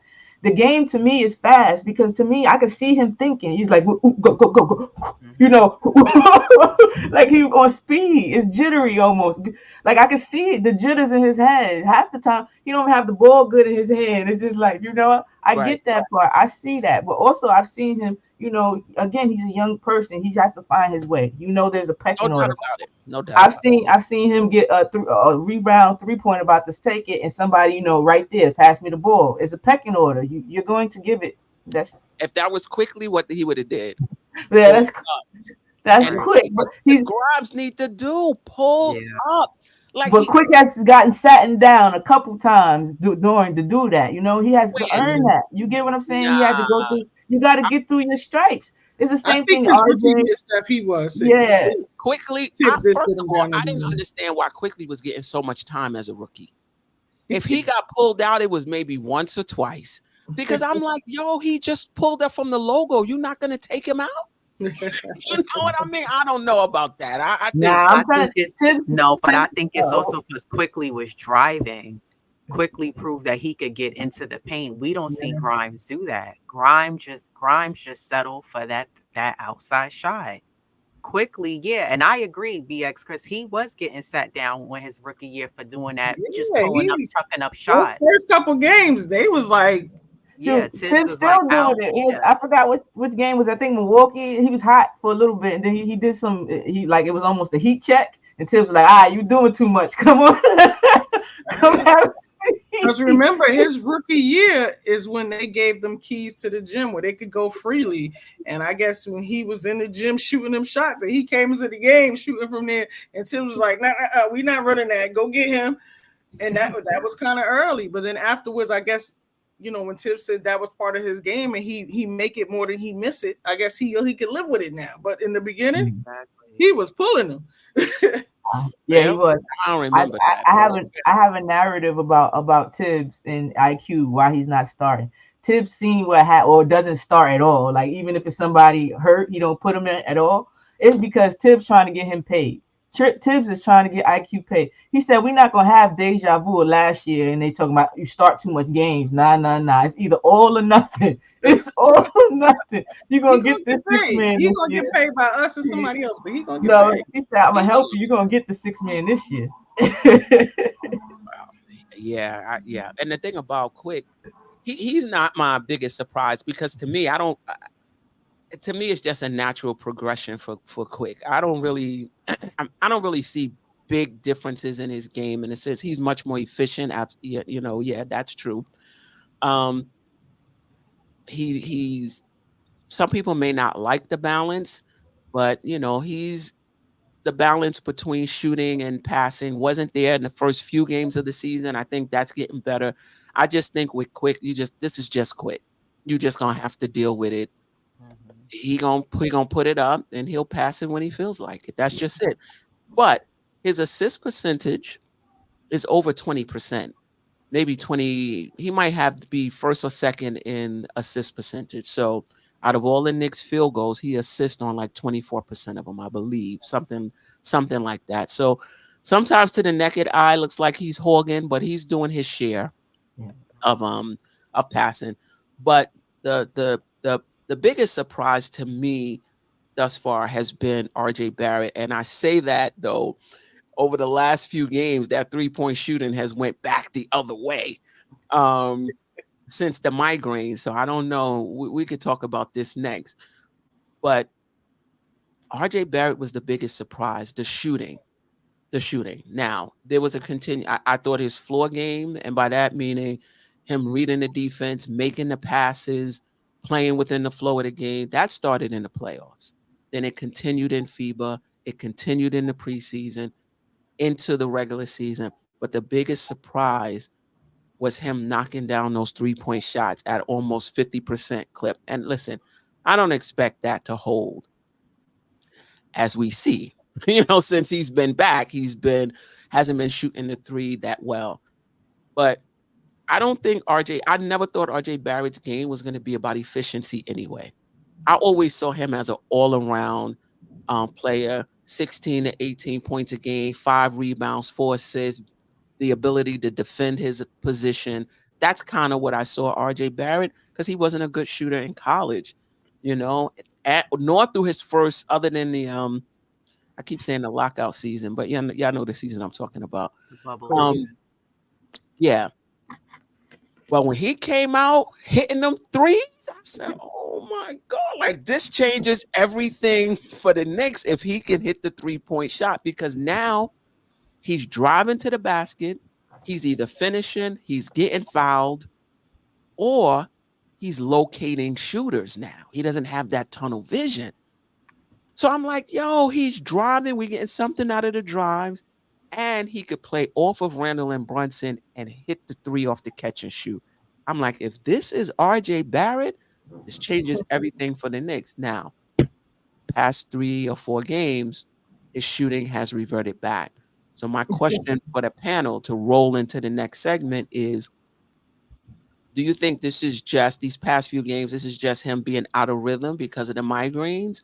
Or do you feel like this is RJ Barrett reverting back, not necessarily to last year, but reverting back to the player he's going to be, which is everything I just mentioned, minus the high shooting percentage? What's your thoughts on what's been happening the last few games? I don't know who we started with the last time, but Chris, we'll start with you. No, I think he has to get back in rhythm. I don't think this is anything, him reverting back. I think he just has to get back in rhythm. That's it. I think he pretty much has shown what he can do. He's still getting to the line. So, I mean, Yes. once you drive to the basket and that starts to open up other things. So I feel like, it's just him getting back into rhythm. Yeah. Lady in the shot? Yeah, I agree. I think he's just out of rhythm for right now. It happens. I don't know what kind of strong migraines he had, but those must have came from Jamaica, whatever West Indian he is, because my man's was complaining about the migraines, and I thought it was his knee, and they kept saying it's the migraines, but I just think he's out of rhythm right now. I think RJ is going to get back to how he started off the season. I think he's another one, like quickly, he truly worked on his game. I know I can tell by the way he's shooting the ball. His shot looks a lot better. He looks more confident shooting the 3-point shot, and even the mid-range shot. His follow through looks good.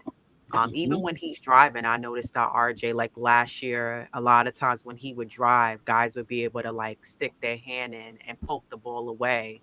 And then, he would drive and come up empty handed. And this season, I noticed that he's protecting the ball almost like it's a football. And he's protecting it a lot better when he's going up for those layups. And he's finishing and making the layups, which is another gripe with Knicks fans. We were like, yo, he's dribbling down in the lane, or he's driving and he's missing those easy layups. So I think that he's just out of rhythm right now. He'll get back to that. I think it's keeping his confidence up and knowing that, you're going to get back to that, because if true fans really paid attention last year in the playoffs, RJ was a big key to keeping us in those games with him driving in the playoffs last season, because he was one of the, like, besides Brunson and I can't even say Quickly because Quickly disappeared. Him and Brunson were like the only 2 guys really driving in the lane and getting the contact and drawing those fouls. So RJ is a big key to, along with Brunson and Randle, they're going to need him, because he knows how to drive into the lane and get the fouls. And it's going to be key that he hits the free throws. But I just think that he's just out of rhythm right now. He'll get back there. Yeah. I think he's shooting like 80-something%. And also, I failed to mention his defense is really good. That's why I'm saying if he doesn't, even if he's not a high efficient shooter, you defending your position, you looking on those drugs, because you can't stop him from going to the driving to the basket. You just can't. And so he has a lot of gravity when he drives. And if he's seeing players and making that extra passes, that really helps us. Eb? Yeah, I agree. I'm not worried about. I'm not gonna get into panic mode or mad at anything really, or anything until after All-Star game. So right now it's just we call it what we see, but like real emotions, no, that don't happen really until So I think with RJ, he still has the touch. He still has that touch. He cracks me up looking like Monica from Love and Basketball all the time, with that follow through. He just right there. He cracked me up every time he do it. I think about the movie every time, but every time. But I think you see the touch with his floaters, you see the touch with the free throw lines. Migraines. They say I know migraines. I don't know, like you said, I don't know what kind of migraines he had, but they had to be crazy. And I know migraines to take you out. You don't want to run. You're not trying to run. You want your head one side one moment, and the other side the other. So I doubt he was doing any running or conditioning. Maybe the legs have to get back to where they were. But the fact that he is not just depending on the 3-point shot. I remember we was on the pod before the season, and you said you wanted him to stay at about 5 a game, and that's basically where he's staying at, though, Queen. Like he's staying around that area, so I can appreciate him realizing he's off and trying to impact the game in other ways. Yeah, So, no doubt about it. And again, that defense. I'm not saying he's elite, but he's defending his position, and that I like how he passes with our bigs also. I like the chemistry he has with our bigs and looking for them. Him and Quickly look for them the most, and Randle is starting to do that now more often than not. I saw Brunson throw an alley. I got hyped because that's what I want more from him. He don't look for them bigs at all. He's not looking for them bigs. Bitch be working too to get to that basket. Yeah. But when you shooting 1,000% in the key, I ain't looking for you either. I'm sorry. Exactly. Dang. I remember Mitch was there at one point. Mitch was shooting like 80% in the paint, or everything was alley oops. Alley-oops. They went away from that. My man Yeah, broke Wilt Chamberlain record, and they stopped doing it. Like, oh, that's enough for you. That's it. The point he had a different point guard. He had Alfred, so he couldn't score. So I'm gonna just throw it up there and hope he catches. It was better for me. Right. Yeah. Right. Well, we talked about Randle already. I don't think we need to get back into him. We talked about IQ. Let's talk about Mitch. What are your thoughts on Mitchell Robinson so far, and with how well he's played? Does that change? I'm getting all the alerts for how my fantasy team plays. So Russell just scored 30 points. Okay. Back to the program. And with how well he's played, does that change your opinion about upgrading that center position in the playoffs, which is a little different than the regular season? But just what's your thoughts on Mitch? Eb, we're gonna let you go last so the rest of us can get what we gotta say in before the president speaks. Right. Lady in Yeah. the I think I like what I'm seeing from Mitch. I think that he's giving us a lot of boards on the offensive rebounds and defensive rebounds. He's providing a lot of second chance opportunities. It's just unfortunate because when Mitch does tip that ball out or pass it out to guys, they're not knocking down the shot. The percentages of Knicks, players knocking down that second, third chance opportunities, they're not knocking it down. But shout out to Mitch for holding it down and gathering those rebounds, hitting those easy alley-oop passes when he does get them. I just think that, with Mitch, he's not a great free throw shooter. I mean, I know that's one of the woes that the Knicks team has as a whole. And it's getting worse. It's 37 now. I'm like, what? Is it contagious? I don't know if and see this is my complaint though, because people were like, I think I saw a few video clips of him during the summer. And I know, Steph, you said it looked like he just had his boy in the gym, like, yo, just pass me the ball whenever I shoot it. I just need somebody to get the rebound and pass it to me. But my biggest issue with Mitch, and I know Ebony's like going to be upset with me, but he should have gotten, reached out and paid for the training in the off season. You're in a professional league. You're getting paid millions of dollars. I'm not asking for Mitch to come and be Jokic, Kareem Abdul. I'm not asking you to be one of those players, be Shaq. But I would have liked to see him develop, even if it was 1 or 2 moves, and that was a floater. You have to be able to give us more than just looking for the alley-oop and give us an easy dunk. And the fact that Mitch doesn't have much of an offensive game, he's not a threat on the offense, when the Knicks have a ball.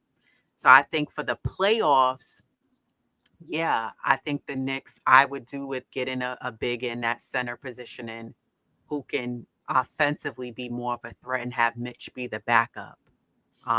Even if that guy, vice versa, he came off the bench and Mitch started and played more minutes. They kind of like how Hartenstein and Mitch are doing right now. But Mitch, to me, he's not an offensive threat, and he's another one like Grimes. It's hot potato. He's quick. He wants to get rid of the ball. He's scared to dribble the ball. I think he thinks he's gonna trip over his own 2 big feet, or he's gonna travel. But Mitch, he does a great job gathering those boards for us. I think he does a good job boxing out on guys and keeping them out of the paint. He is a defensive threat. I think he challenges a lot of guys on the offensive teams, on the opposing teams who want to get in the lane, and they know Mitch is either going to block that shot. He does a great job blocking shots on guys. Getting But steals. Mitch doesn't do much for us. And steals, right. His hands are very active this season. I actually see his hands up, whereas before I guess because he wasn't as great of shape, his stamina wasn't there. Mitch was always tugging at his shorts. And he was holding onto his shorts. He just didn't have the stamina as a player. But this season, he's in a lot better shape. Stamina-wise, he's able to keep up running up and down the court. Right. But I think that the Knicks truly need to look at, not just another wing shooting guard option, but that center position. We need someone who, like a Siakam, I'm just using as an example, who can give you a little bit more on the offensive side. We can't just have somebody who's just top heavy on the defensive side, but we need somebody who's also equally balanced on the offensive side.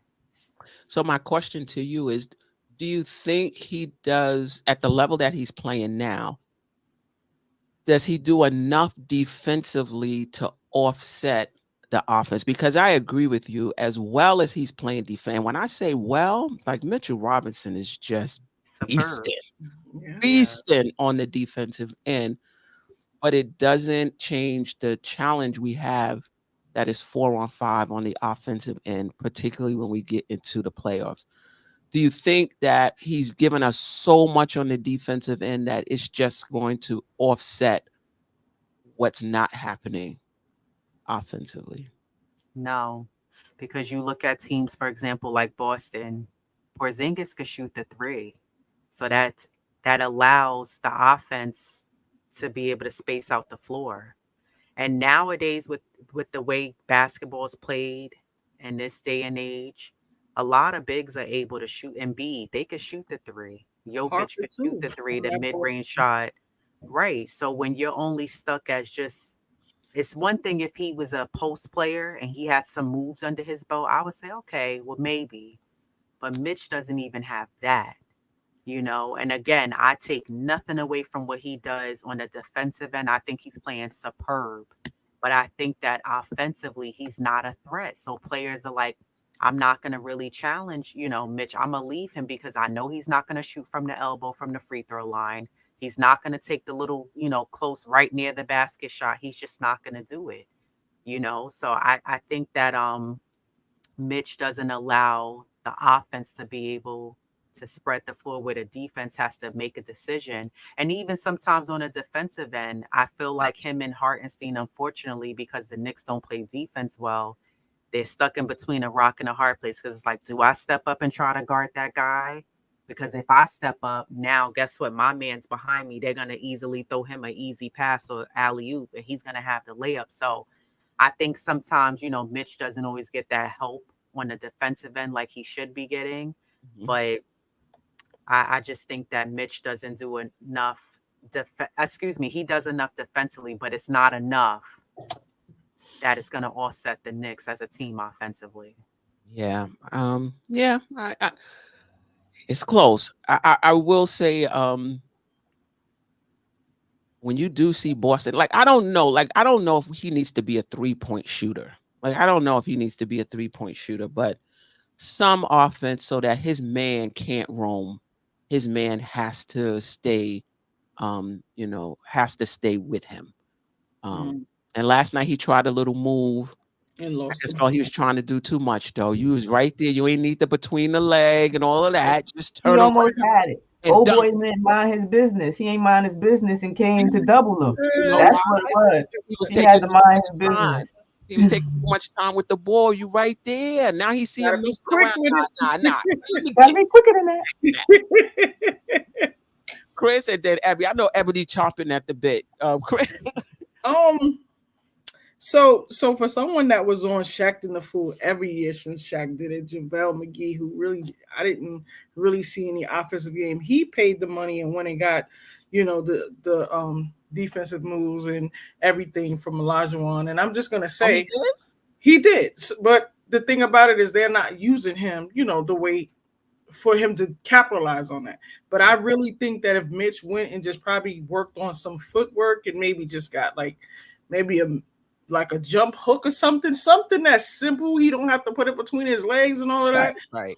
He would be all right. And I think a lot of people were saying, I think even Gilbert Arenas was like, why pay $100,000 to somebody to do that when, the bigs don't really have the opportunity to shoot. And I just feel like, you know what? Okay, the bigs might not have the opportunity to shoot, but when everybody is locked down and they're not going to play your big because he cannot shoot, him having a surprise jump hook or some kind of quick move will open it up. So I don't know. Maybe he doesn't want to pay the money. Maybe he knows that even though if he go and spend his money and Tibbs is still only going to let him do what he's set to do, it might be a waste of his money. So I really don't know. I would love to see him have a little jump hook or something like that. But, if you have a coach and Tibbs is that guy, listen, you do what you're told to do or what you're assigned to do in this offense, and that's it. So that's probably why he hasn't went and tried to get any better just working with his boys. I don't know. Oh, come on. But I would love to see him get something. I would love to see him have a jump hook, Steph. I would love to. Listen, everybody wants to blame Tibbs for these guys not developing their game. I'm not saying that. What I'm saying is that might be his role. That might be when he sits down at the end of the year and say, listen, this is all I want you to do. This is all I want you to focus on. It may not be being offensive minded. That's all I'm saying. But sometimes if a coach is saying that, maybe they're saying that because they don't really believe. I don't think any coach is sitting down saying don't improve. But I do agree that the coach may sit down and say, this is given what I'm seeing from you. Exactly. They're going by what they're seeing. Exactly. Because look at iHeart. And listen, I think iHeart should have an expanded role. So I'm with you on Tibbs. Like, I think iHeart should have an expanded role on the offense in that second team because he can do more. He was doing it in LA. He was doing it in LA. No doubt about it. So I do agree with you. But iHeart takes a three every now and again. iHeart takes a floater every now and again. So I'm not buying that he's telling his centers not to shoot and not to take a shot. And I'm not buying that. But I agree. He doesn't even look to shoot. That's the thing. He does. Probably yesterday was probably the only time, but he doesn't. When he gets that offensive rebound, like Lady and the Chef said, he is a hot potato getting it out of his hand. He's not even looking. He could be all by himself. He's not even looking at the basket. iHeart is looking at the basket because that's the culture that he's come from, and that's what he does. But Mitch is not doing that at all. Right. And I noticed in Miami, when they played the zone, we would get the ball to Mitch at the foul. He wouldn't even turn around to facilitate the offense. You ain't got to shoot. Just turn around and look and see. Maybe there's a cutter. Maybe there's somebody open at the three. Anyway, everybody mute their mics. Ebony is coming with the public service announcement. She's about to talk about Mitchell Robinson. All I want to say is RESPECT. Find out what it means to me. We respect him. No. Go ahead. Put some respect on my guy, Money Mitch, please. This is not something that I didn't expect. With Mitch, I've always seen he has the tools. It was just that he didn't have the IQ just yet. He didn't have the strength or the IQ. The game was too fast for him. Right. But now he is reading the defense. He is reading the defense very well. He is calling out things. He is the only center averaging 2.3 steals and 2.3 blocks. That is the only he's the only center to do that. He's in Sure, some he's crazy. averaging 2.3 blocks per game. Oh, Yeah, because he had the 5 blocks yesterday. Yeah, because he yeah, had the 5 blocks yesterday. yeah. So he's averaging 2.3 steals, 2.3 blocks. Yes. So he is baiting. He's not even. He can have more blocks, but he is so smart defensively now that he's learned how to play position basketball. He's just hands up in the air, and he's the amount of shots that people don't take because they see him around. Yep. That's a defensive weapon there. So again, we talk about offensive superstars. What about the defensive superstars? Well, what about those players? He does so much, and to me, I think the league is going back to the traditional big men. You see why is Memphis struggling? Well, one, they don't have Ja, and two, they don't have Steven Adams. Triple J is not really the traditional big man. He wants to be out there being pretty on the 3-point line. You need somebody to do dirty work. You got to have that person to do the dirty work because there's only one ball. What are you going to do when you don't have that ball? And that's what Mitch does. And the fact that he also stops transition basketball because they have to gang rebound against him. They can't get into transition. Like, I know we would like to the choir on the defensive end because we with no, you. no, okay. All right. So the offensive end, we don't know what bag he got. Every year he surprised us with a dribble move. Derek White, Plumlee. We can go down the line. Rudy Gobert this year. In and out at Rudy.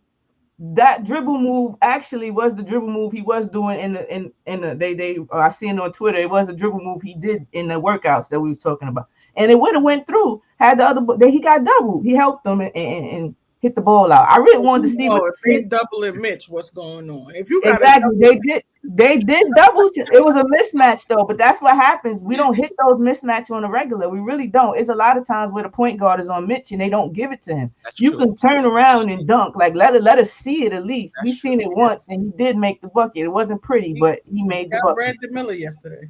He got the bucket.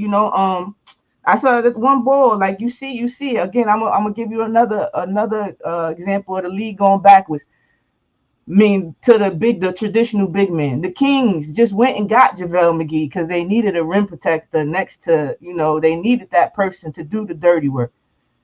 The Phoenix Suns just got rid of DeAndre Ayton, who's way better than the Nurkic. When you say he was a better player than Nurkic, why would they get rid of him for Nurkic? Because they needed somebody to do the dirty work. No, that too, but they do. They know Ayton didn't fit them. It's not enough ball. It wasn't enough ball for Ayton to be there. And he doesn't play. He's not very. Every time we play Ayton, Mitch is, little boy. Is his son. Him. That's his son. His spawn. He does very well against Ayton. But doesn't that feel good to y'all that he's bullying the Rudy Goberts? Even Rudy Gobert had an issue. No issues with Mitchell Robinson on the defensive end. Okay, so he's a star. No issues. You preach it to the choir. Okay, here we go. Okay, here we go about the offensive thing. I was mad Hart was coming here because I really did want to see Sims in the backup role. Similar to what Brunson, I wanted to see IQ with a bigger role. I did. I was like, why are we doing that? Can we let's try IQ, cheaper route for right now? But he's here and I'm Brunson galore. I love him. I love the player. But I thought that Hart was supposed to be the yin to his yang. He's supposed to be the different look. He was supposed to be the stretch. Again, so we know that Mitch is not shooting no threes. I would like him to do a little drop step every once in a while, yes. But he has to get it. I would like them to use them like Capella. Capella is always in the offense because Trey keeps him in the offense, and that only helps Trey. Because now, just like the Cleveland game is a great example, the bigs didn't know whether to play the ball or Mitch because they was feeding him. We don't do that. We don't make the Lauryn Hill song is the Knicks song. It could all be so simple, but we make it hard. No, I agree. We make it hard. We do miss the alley-oop, but that all the time. Yeah, that's true. Listen, and that will help your spacing. That little move in that dunker spot, it will help Brunson. It will help Randle because now that person that's lurking doesn't know. Oh, is he gonna give him an easy dunk? Right. They start thinking, and that's when mistakes happen. That's when defenses break down, and you get easy layups from either or the passer or to Mitch. But we don't utilize it, so it just looks like he is 4 on 5. You have to put some creative. Some of it is 4 on 5. Some of it is 4 on 5. I agree because we're not he's not he can be more of a vertical threat if we see him more. I agree, we need to take advantage of it. But in the playoffs, some of that 4-on-5 is because they know Mitch is not going to. He's not even a threat. You don't even have to play him. That's because they're not looking for him either, though. That's what I wouldn't play him either if I knew they wasn't looking for him. They was putting point guards on him because they knew they wasn't looking for him. They were hiding players with point guards. He has a point guard. Give it to him. At least he could turn around, get fouled, get dunked, whatever it is. But I agree with that part of it. They don't even try to do that. You got to help it out. You got to help your offense out. That's my thing with Tibbs. As a coach, you have to make it easier for your players, not the players make it easier for you. That's not how it goes. Yeah. But they threw him a couple alley-oops the last couple games, and he looked at the ball go right out of bounds. I don't know. So I think he did. It's not consistently done that he doesn't even really know. He probably think they throwing it to somebody else. I don't know. If you don't lob it up to him, he doesn't catch him because direct passes, he's not expecting them. He's not expecting them. I remember Randle threw the ball to him. It was a direct pass, like real fast, and it went right through his hand. Because one, that was a close pass to throw so far. But two, he's not expecting Randle to pass. He's not expecting that. You know what I'm saying? The only people that legit look for our bigs on a regular, RJ, IQ, Grimes. Yeah. IQ, Hart and Dante. Every once in a while they get it in, but most of the time they looking for each other in IQ. So yeah, we don't utilize our players for their strengths again. Yeah, I would agree with that part. I still think it's going to be an issue in the playoffs. And Miami has Mitch's number too. He was in foul trouble. Bam was able to kind of keep him off the offensive, boards. I'm not sure. I like Hart. And like you said, he's supposed to be the yang to the yang, the yin to the yang, whatever it is. And he's actually been closing games because you really can't. You want Mitch in there for his defense, but he's shooting 37%. You can't really keep him in the game. Down the stretch. And he's been doing. And now they're starting to hack a Mitch because 36%. But you can't do that past 2 minutes anyway, though. You can't do it past. That's probably why he's not playing with 2 minutes too. But you could just foul him. I mean, not even because if it's 2 minutes, I think you get 5 guys and you get the ball, right, or something like that. They penalize you for it. Yes, and you get the ball. Mm-hmm. So we'll see how it works out in the in the playoffs. I agree if they use him vertically on the lobs, that'll help. His defenders stay engaged and not leave him because they know he would be a vertical threat. So I think that's fair. Maybe they need to do a signal or something so he'll know. Because I'm telling you, sometimes he doesn't get it so often he doesn't even look for it. So because not for nothing, Mitch has some great hands. When you think about his earlier years and the amount of oops he got, that's a little strong. Okay. People, that's a myth. Because I really believe it's a myth. Because when he doesn't catch the ball, it's things of the passing at the knees. He's a big man. What we seen with Randle with the direct pass and they right next to each other. I could understand things of that nature. But when you give him a good pass, you remember, I can remember countless times Mike Breen and them asking, how did he catch that oop? How did he get to that? Because he does have really good hands. If you up top, yes. That's because he's expecting it. A chest pass or a bounce pass. It's out of bounds. He expecting it because that little pass, pass that they did with Randle. What was it? Last game, not the game. Who did we play before the Hornets? That pass from Randle to Mitch over his head, and he caught it with the little lay. That was nice, and he had to go over his head to catch that. You don't catch that with bad hands. Yeah. Okay.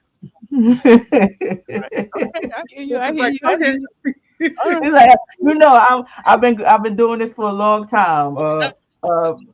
Being Mitch's defense attorney, I'm here for the job all season. I've been here all season. Ain't nothing defensively because I see it. So, and this is what I wanted. Take it to another level. He was good last year, but take it to if you're not gonna give us much on the offensive end, then your defense, you need to be that dude. And Mhm. and this year he's been that. He's been that. Did I miss any? Oh, we didn't talk about Brunson. Wow. Um, just your thoughts on your thoughts on Brunson thus far. Mhm. I Ebony, go you first. need a Yeah, rest? Are you I ready? go first. I'm Oh, ready. I was waiting. I didn't know who was going first. I'm like, wait, I don't want to cut nobody off. But yeah, I like. I'm a Brunson fan. I like the Villanova product, when the J Wright products rather. I like the brand the type of player that they produce. Just blue collar, hustle, work hard, underdogs. Every last one of them, has not been a superstar, or so to say. People still doubting Brunson. Don't think he's legit yet. So I think, and then I won't say that he's a ball hog. I don't think he's a ball hog. I think he's a score first point guard, and that happens.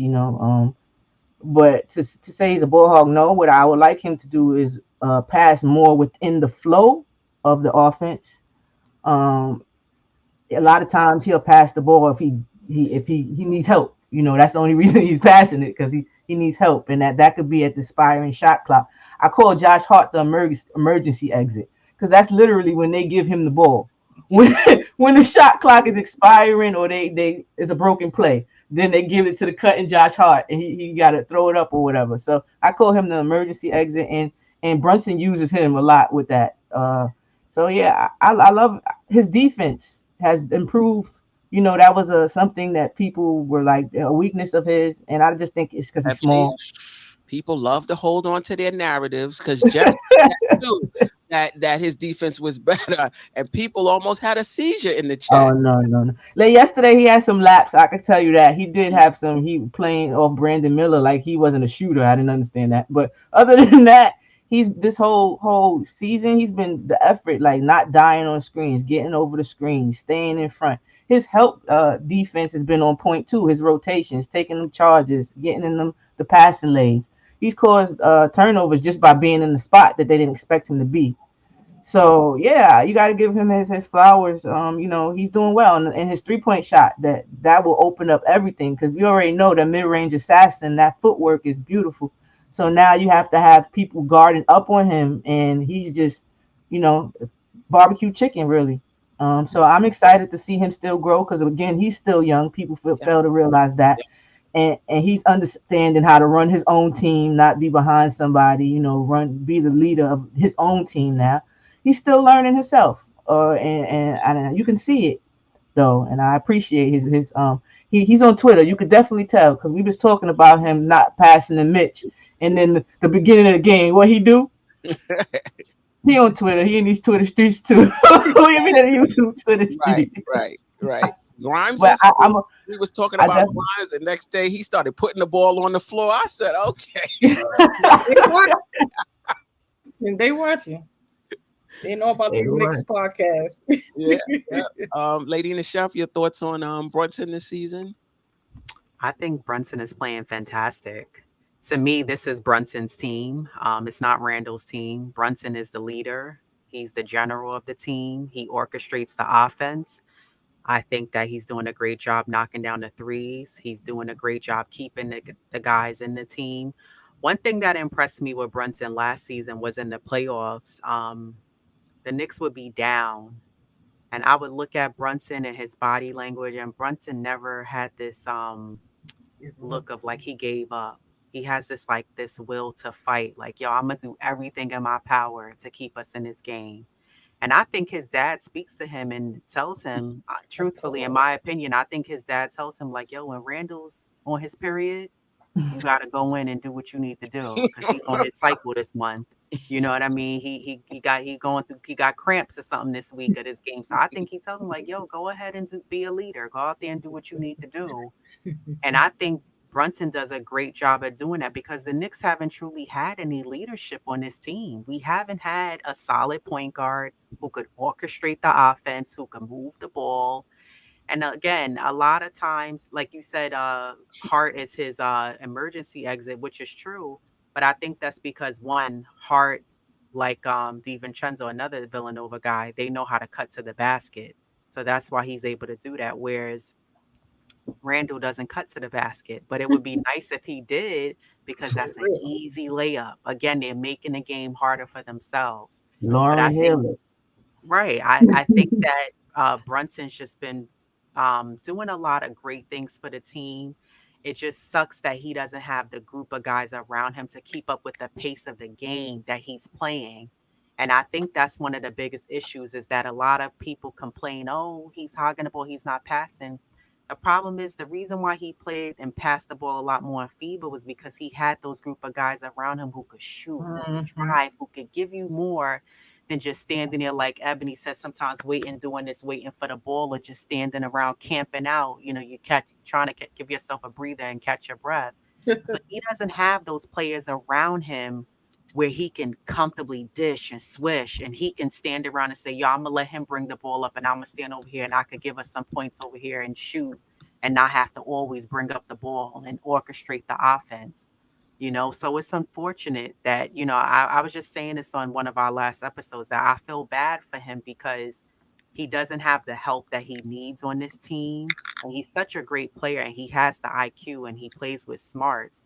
But I think once the Knicks make the changes to bring in the right group of guys to play around him, we'll see changes, and that you'll see the ball being dished and passed a lot more from what the fans want. But for me, I think so far he's playing aggressive. I want him to stay healthy, just like we need all our key guys to stay healthy, because we're going to need guys down the end of the season, down the stretch and into the playoffs. Right. But to me, I like what I'm seeing from Brunson. To me, this is Brunson's team. And yeah, he's carrying the Knicks. Facts. I Facts. definitely think for every fourth quarter, just don't play with it. Just give it to him. Facts. I honestly just don't want to see him get hurt, because he steps in and takes some charges from some big people. Like, and you know, the way he hits the floor, I'm like, please let him get up, because the collisions look really crazy sometimes. But I think I broke the facts. I broke my tailbone taking the charge, so I know about that. That's what I'm saying. Yeah. And Mitch just had his tailbone, so you know, it's one of those things. And he's a little guy too, so you know. All it takes is for them to catch you off guard with them charges, and you land the wrong way. I do think this is Brunson's team. I think that he is our MVP so far, early season. He is the offensive and the defensive drive for us, because sometimes those charges get us going. Like when he takes those charges, our offense is going, because everybody's kind of hyped up. I don't know. I just feel like, you know, like Lady and the Chef said, his dad is in his ear, because I see him, like, if you ever watch the timeouts, he's behind him saying something to him, and he's shaking his head, yeah, and then he'll go over to Randle, like, I guess to get his temperature, like, you okay or whatever. Randle will give him a 5 and walk away. He'd be like, all right, well, I guess he ain't talking to me, so I'm just going to do what I do. And then sometimes Randle be like, yeah, hit him on the chest. So I think he's aware of that with Randle. Like, I think he knows that the team goes as Randle goes, even though he's the main person, but he knows that he still needs Randle. So you'll see him, like, go over to him and see what his temperament is about and try to get him, you know, on the right pace or something sometimes. So I don't know. I hope that he doesn't get hurt, because I think if he gets hurt, we're going to have a really rough time with however number of games he would be out. Yeah, they need him because they don't have a true solid point. Yeah. And I think even more than the point is the intangibles, because I think, like, as far as bringing the ball up and running the offense, Quick can do that. But Brunson just brings, like, something different. He has that and more. And somebody who, no matter what happens in the game, he can still get his shot off. And that's what I saw, you know, in Miami. It's like, look at this guy. Like, they throwing the kitchen sink at him. He not even looking. He don't even look pressed. And he don't give up, because he can have a terrible first half, and that second half, he like the NBA Jam game. He's on fire, you know. So I'm like, so it really depends on, you know, what's going on. And like I said, I think his defense kind of spearheads his offense, because, you know, he gets a couple steals, he gets a couple charges and stuff like that, and he's off. And like Lady and the Chef said, if you're not with him, you can't be mad at me for not passing you the ball if you're not running with me. So I'm going to score the ball. I will say this, and Ed brought this up, I think, the last time we was on the show, and I think it's a fair point. Brunson can get his shot off anytime. in the first quarter, give Grimes a few shots. I don't think it's gonna make a difference. Give Grimes a few more shots. Give Mitch a few lobs because you can get your shot, at any time. Give them guys, let them get a feel of the ball, in the beginning. The second point I want to make is I feel like Brunson is ahead of the rest of the team. And I just feel like he's playing on another level and he got guys playing with him that's just not on that level. He used to play with Luka. Yeah, they just not on that level. And listen, it happens, right? Tatum and them, for a while had guys. You're gonna always have guys not on your level, but how many? I just feel like we're gonna see the best of Brunson when this team is much better. We're gonna see the best of him. And I think once if we decide to get another star player, I don't think you're going to see Brunson take as many shots as he takes now. I think we're going to see him be more, pull back a little bit, pass a bit more, not be as much of a shooter as he is now. I think this is something that just has to happen because of the makeup of this particular team.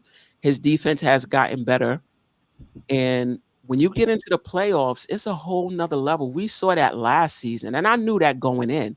The playoffs is another level. Yeah. So that's why I don't really get excited about what guys are doing. I said this last year.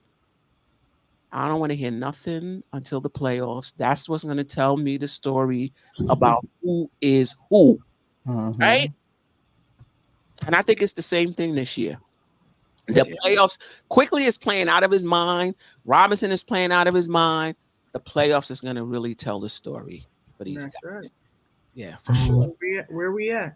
I got kind of a little different philosophy with the Brunson thing because I seen again, there's only one ball. You're not gonna have that many shots for everybody else, and you get disgruntled for not having the shots. Everybody can't fit that role. Everybody's not going to want to sacrifice either. So I'm kind of skeptical about who I'm going to bring on this team to play these roles because we do have such ball dominant stars. I kind of figured even though he did just get Dame, look at Milwaukee and those type of teams. They just surrounded Giannis with shooters. You understand? We asked them to do shooters and we're shooting over 40%. Granted, not for the two, but when they're open, when they're 3-point land, 40% is not bad, especially for us, eighth in the league. Nobody's seen that coming. Nobody's seen us being 8th in the league in 3-point percentage, So, I just really believe our stars are good, but can they make the people around them better? Meaning that extra pass, the easy pass, the right pass. You understand? That's my thing. I think that once that happens, this is the beginning of the year. They got to gel. They will gel. I really truly believe that. I'm not trying to sell.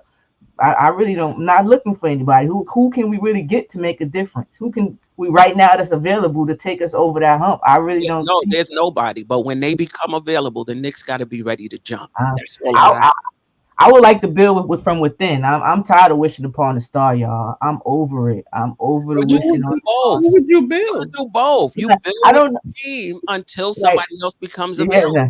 Yeah, I get it. Now, I'm with it. No, I would actually try to put up. I was saying this in preseason. I think I had said it on Queen's podcast about Jacob Toppin. I wanted to see more of him. I think they didn't because they knew that they was going to sign him. Just because what we have available is not a big chunk of time. We don't have a lot available for somebody in this role right now. So if you could get somebody to just be length and when you needed it, just to have available right now, why not? That's just my thing on it. Listen, I'm okay with Jacob Toppin. I would like to see him as well. I'm talking about eventually winning the chip. Yeah, I get that. We need a now star. Nah, I don't think so. I think be patient. Patience is key. Patience is key. I think they're going to get a now star that's not going to disrupt the team. There's no way you can convince me. Not just you, Eb. Anybody in Knick universe can convince me that if you let this team marinate, they're going to develop into a championship team. All I'm gonna say is we shall see, Queen. All I'm saying is we shall see. in order Nobody thought we was gonna be a 4th seed, right? but being No, a 4th seed, that's a regular season thing. Exactly. nobody thought exactly, but nobody thought we was gonna beat Cleveland either. This is what I'm saying. You just gotta wait and see. Cleveland, that was a 4-5 matchup. We did. We thought we had a chance, but nobody outside of the Knicks fans really thought that we were going to beat Cleveland. I agree with you, but listen, that's not a big upset. It's a 4-5 matchup. Right. It's a 4-5 matchup. You know what I mean? You can argue that if we didn't draw that 4-5 matchup, that we would have lost in the first round. Mm-hmm. We ran into a Cleveland team that had a lot of young players, wasn't playoff ready, didn't have anybody like Brunson in terms of mental toughness on that team. Yeah. You know what I mean? You could say the same thing because the Heat did beat Milwaukee and they wasn't full strength. So anything in the playoffs can happen. Y'all know how that goes. Yeah. But I'm not talking about luck. You're right. Atlanta went to got on a roll. Miami got on the roll. We can get on a roll too and make it to the Eastern Conference. But I'm not talking about getting on a roll. I'm talking about having a bona fide championship team. This is where I'm gonna get from there. You know the saying, defense wins. Offense sells tickets, defense wins game. It looks like that the Knicks went the opposite way. They seen that everybody was going superstar heavy, and they said it could only be one winner. There's only one ball, but can you stop the other people? Can you stop the other team? Because if you can stop the other team, you're always in the game, which is why Orlando Magic is like, was the #1 team in the East now or so? Second, #2? Because they have the #1 defense in the league. So in the playoffs, what do you need? Defense. You need but the Knicks don't play good defense. We're not a good team defensively, Ebony. But we really are. We really are right now. If y'all look at the numbers, we really are a good defensive team. I must have to get a new TV. Mine's not, when I'm watching the games, I'm not seeing them as strong defensively as a team. The Knicks just are not there defensively.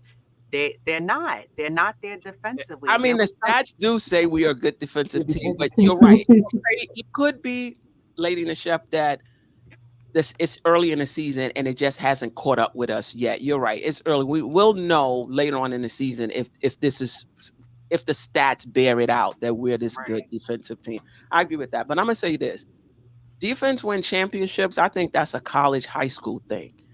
I think in the NBA, I'm not saying you can't play any defense, but your offense have to be on point. The Knicks was the second best defensive play team, first or second in the playoffs. We went home. Why? Because we couldn't hit shots. Your offense, your defense alone. Remember when we had that Bullock team? That was a really good defensive team. And we couldn't even get out of the first round, despite the fact being deep, because we were offensively challenged. So I agree, your defense have to be. You can't be a bottom feeder.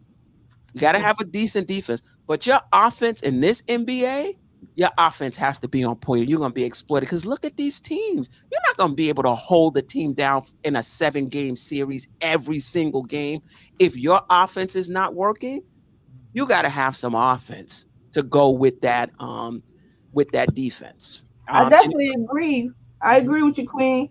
I just think that the offense that if we had a Sandy Brondello type of offense with the way they run with the Liberty, this team would look a lot different. It would look a lot different. This is what I'm saying. We do. I'm not even. Sandy Brondello was able to have the offense she has because every player on that team is a scoring threat. Yeah, not true though, because Courtney Randle is not. This is what I'm saying. They make it. What I'm saying is they do have scoring ability, right? But in the beginning of the Liberty, I know this a Knick thing. But in the beginning of the Liberty season, we were terrible offensively because we were doing one-on-one. There was no chemistry. We were going one-on-one. She made it easier for them to get easy shots in their spots. You get what I'm saying? We run our offense is not creative. It doesn't help our players. It doesn't help us not even a little bit. You can have as creative an offense as you want. You have to knock down the shots you get. You can't have a motion offense with Mitch. Mitch doesn't even turn toward the basket. You cannot play a Sandy Brondello offense with Mitchell Robinson. You can't play a Golden State offense with Mitchell Robinson. Now, Why Looney, not? They play Looney. They have a Mitch Robinson. watch Looney though. Looney can turn around and keep that offense moving. He may not be somebody that can create his own shot, but he can move. He can keep the offense moving. Mitch doesn't keep the offense moving because whenever you give him the ball, he gives it right back. He doesn't turn around and look toward the basket and like keep it moving. You can't play that. When does he? But Queen, realistically, when does he really touch the ball? He's just the way they keep Mitch moving now is that he's the pick. He's setting great picks. That's it. They do the S snake curl with quickly. He does very well. That's how they keeping him involved and not just. But I think they're doing that for a reason, though. They have to, but that's how he's not the first big man to not shoot. We've had a league of big men, plenty of them. That's what I'm saying. How did they make it work though?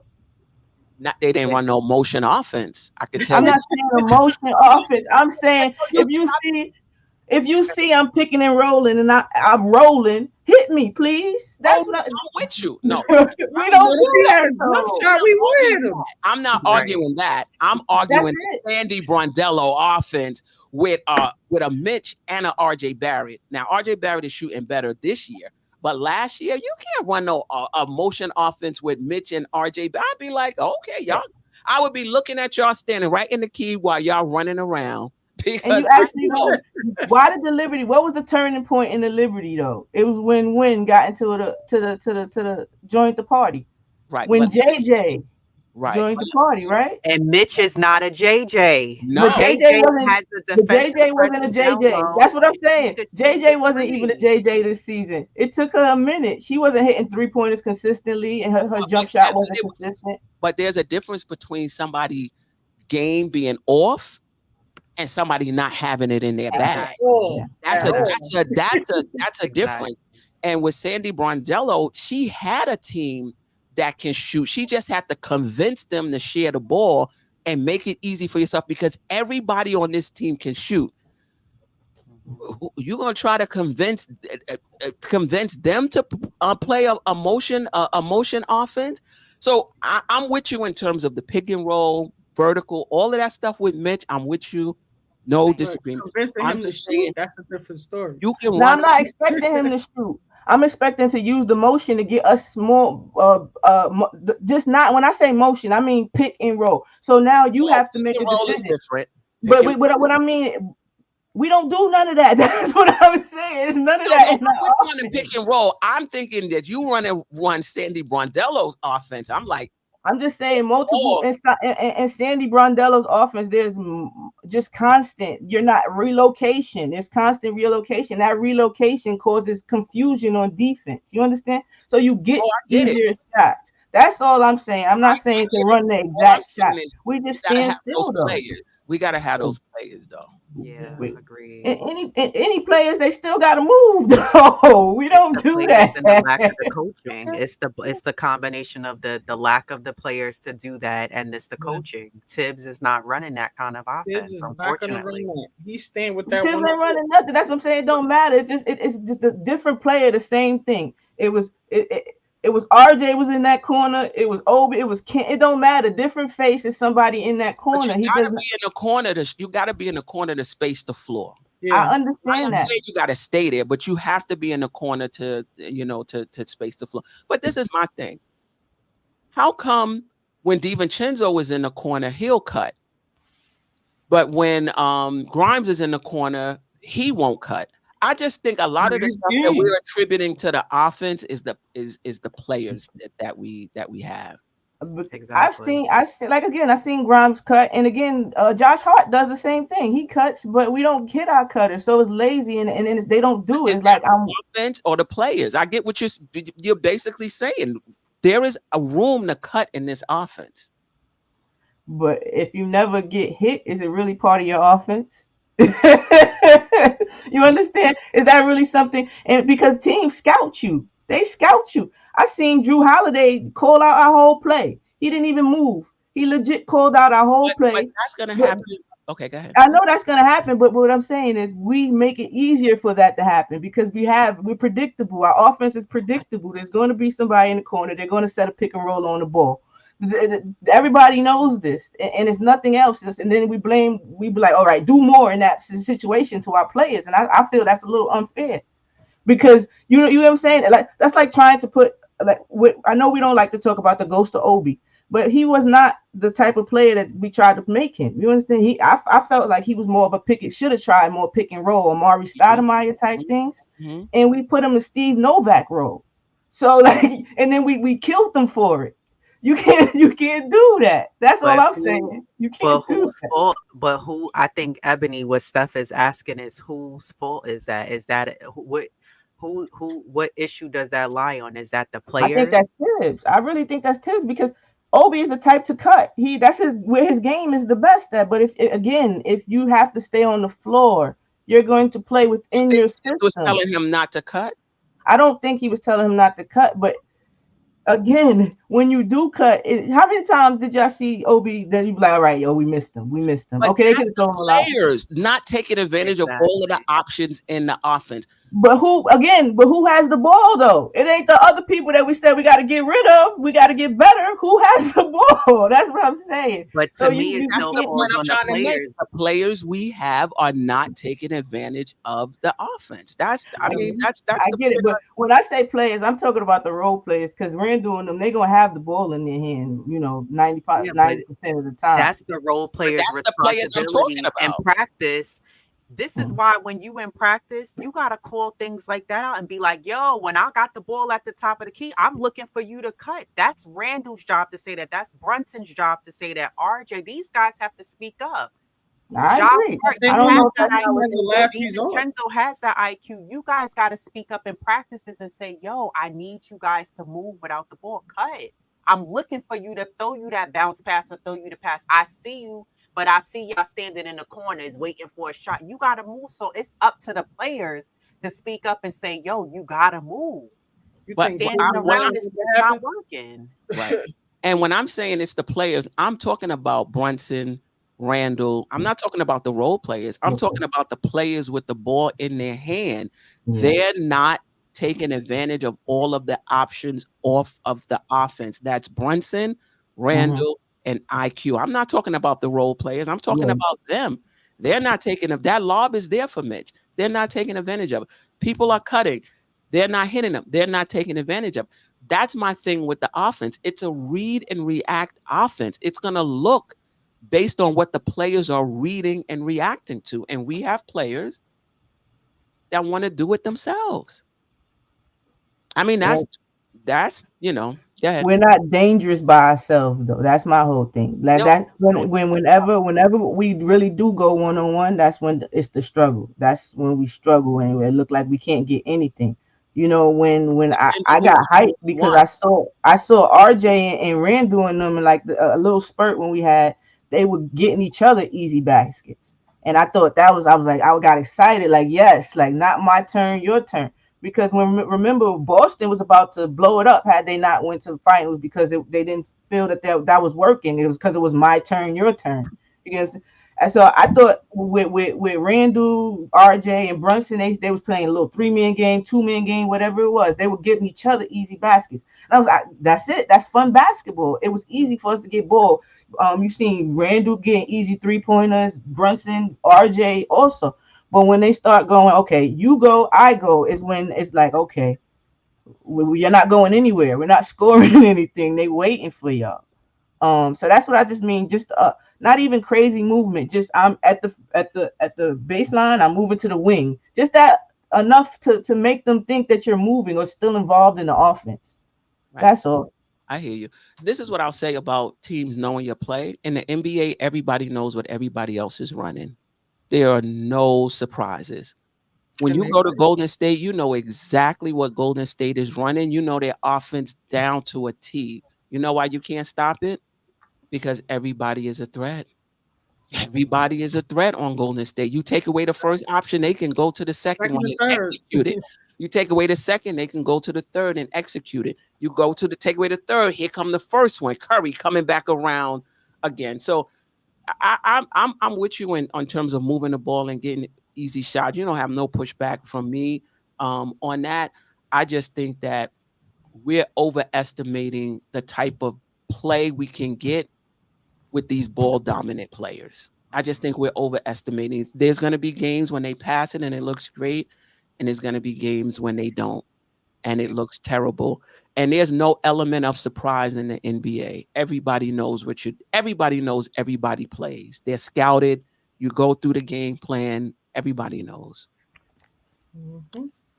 I agree. Facts. Dag, I forgot what I was about to say. My memory shot, y'all. I'm sorry. No, but I was Let me gonna tell say you, I this had is to hold why. that point and keep trying to bring it up. And what? Something I wanted to say. So I'm with you on that. No, but I was gonna say to what Ebony was just saying, but that's why it's important when these guys are watching film and you're in practices together. The problem with the Knicks is the Knicks are like a soul food restaurant. They're not consistent. So some days the food is good, Some and then days is bland. right, or they run out of stuff Mhm. like a West And they Indian rushed restaurant. it. They don't have no oxtails today, Right. or there's no macaroni pie. So I just feel like with the Knicks, if you have those moments where, like you were saying, where RJ and Randle are playing well together and working together, or maybe two other guys that's, quickly throwing Mitch the ball and they running together. The problem I have with the Knicks, they divert from that. Like what's working for y'all, they'll Every do time. it. They give you sprinkles of it, and then they go away from Go that. back And to the that's old. right. They go back to what's not working. And I'm like, Right. this is why you get yourselves in a hole. And the Knicks find themselves having to crawl into games, or they're playing this trading baskets game at the end of the fourth quarter, the last few minutes. And you got the fans on the edge of their couch. Oh gosh, you're stressing out. I feel bad for people who's betting on the games and on FanDuel and DraftKings, because you Always about to lose. tearing me up. You're worried about losing your money, right?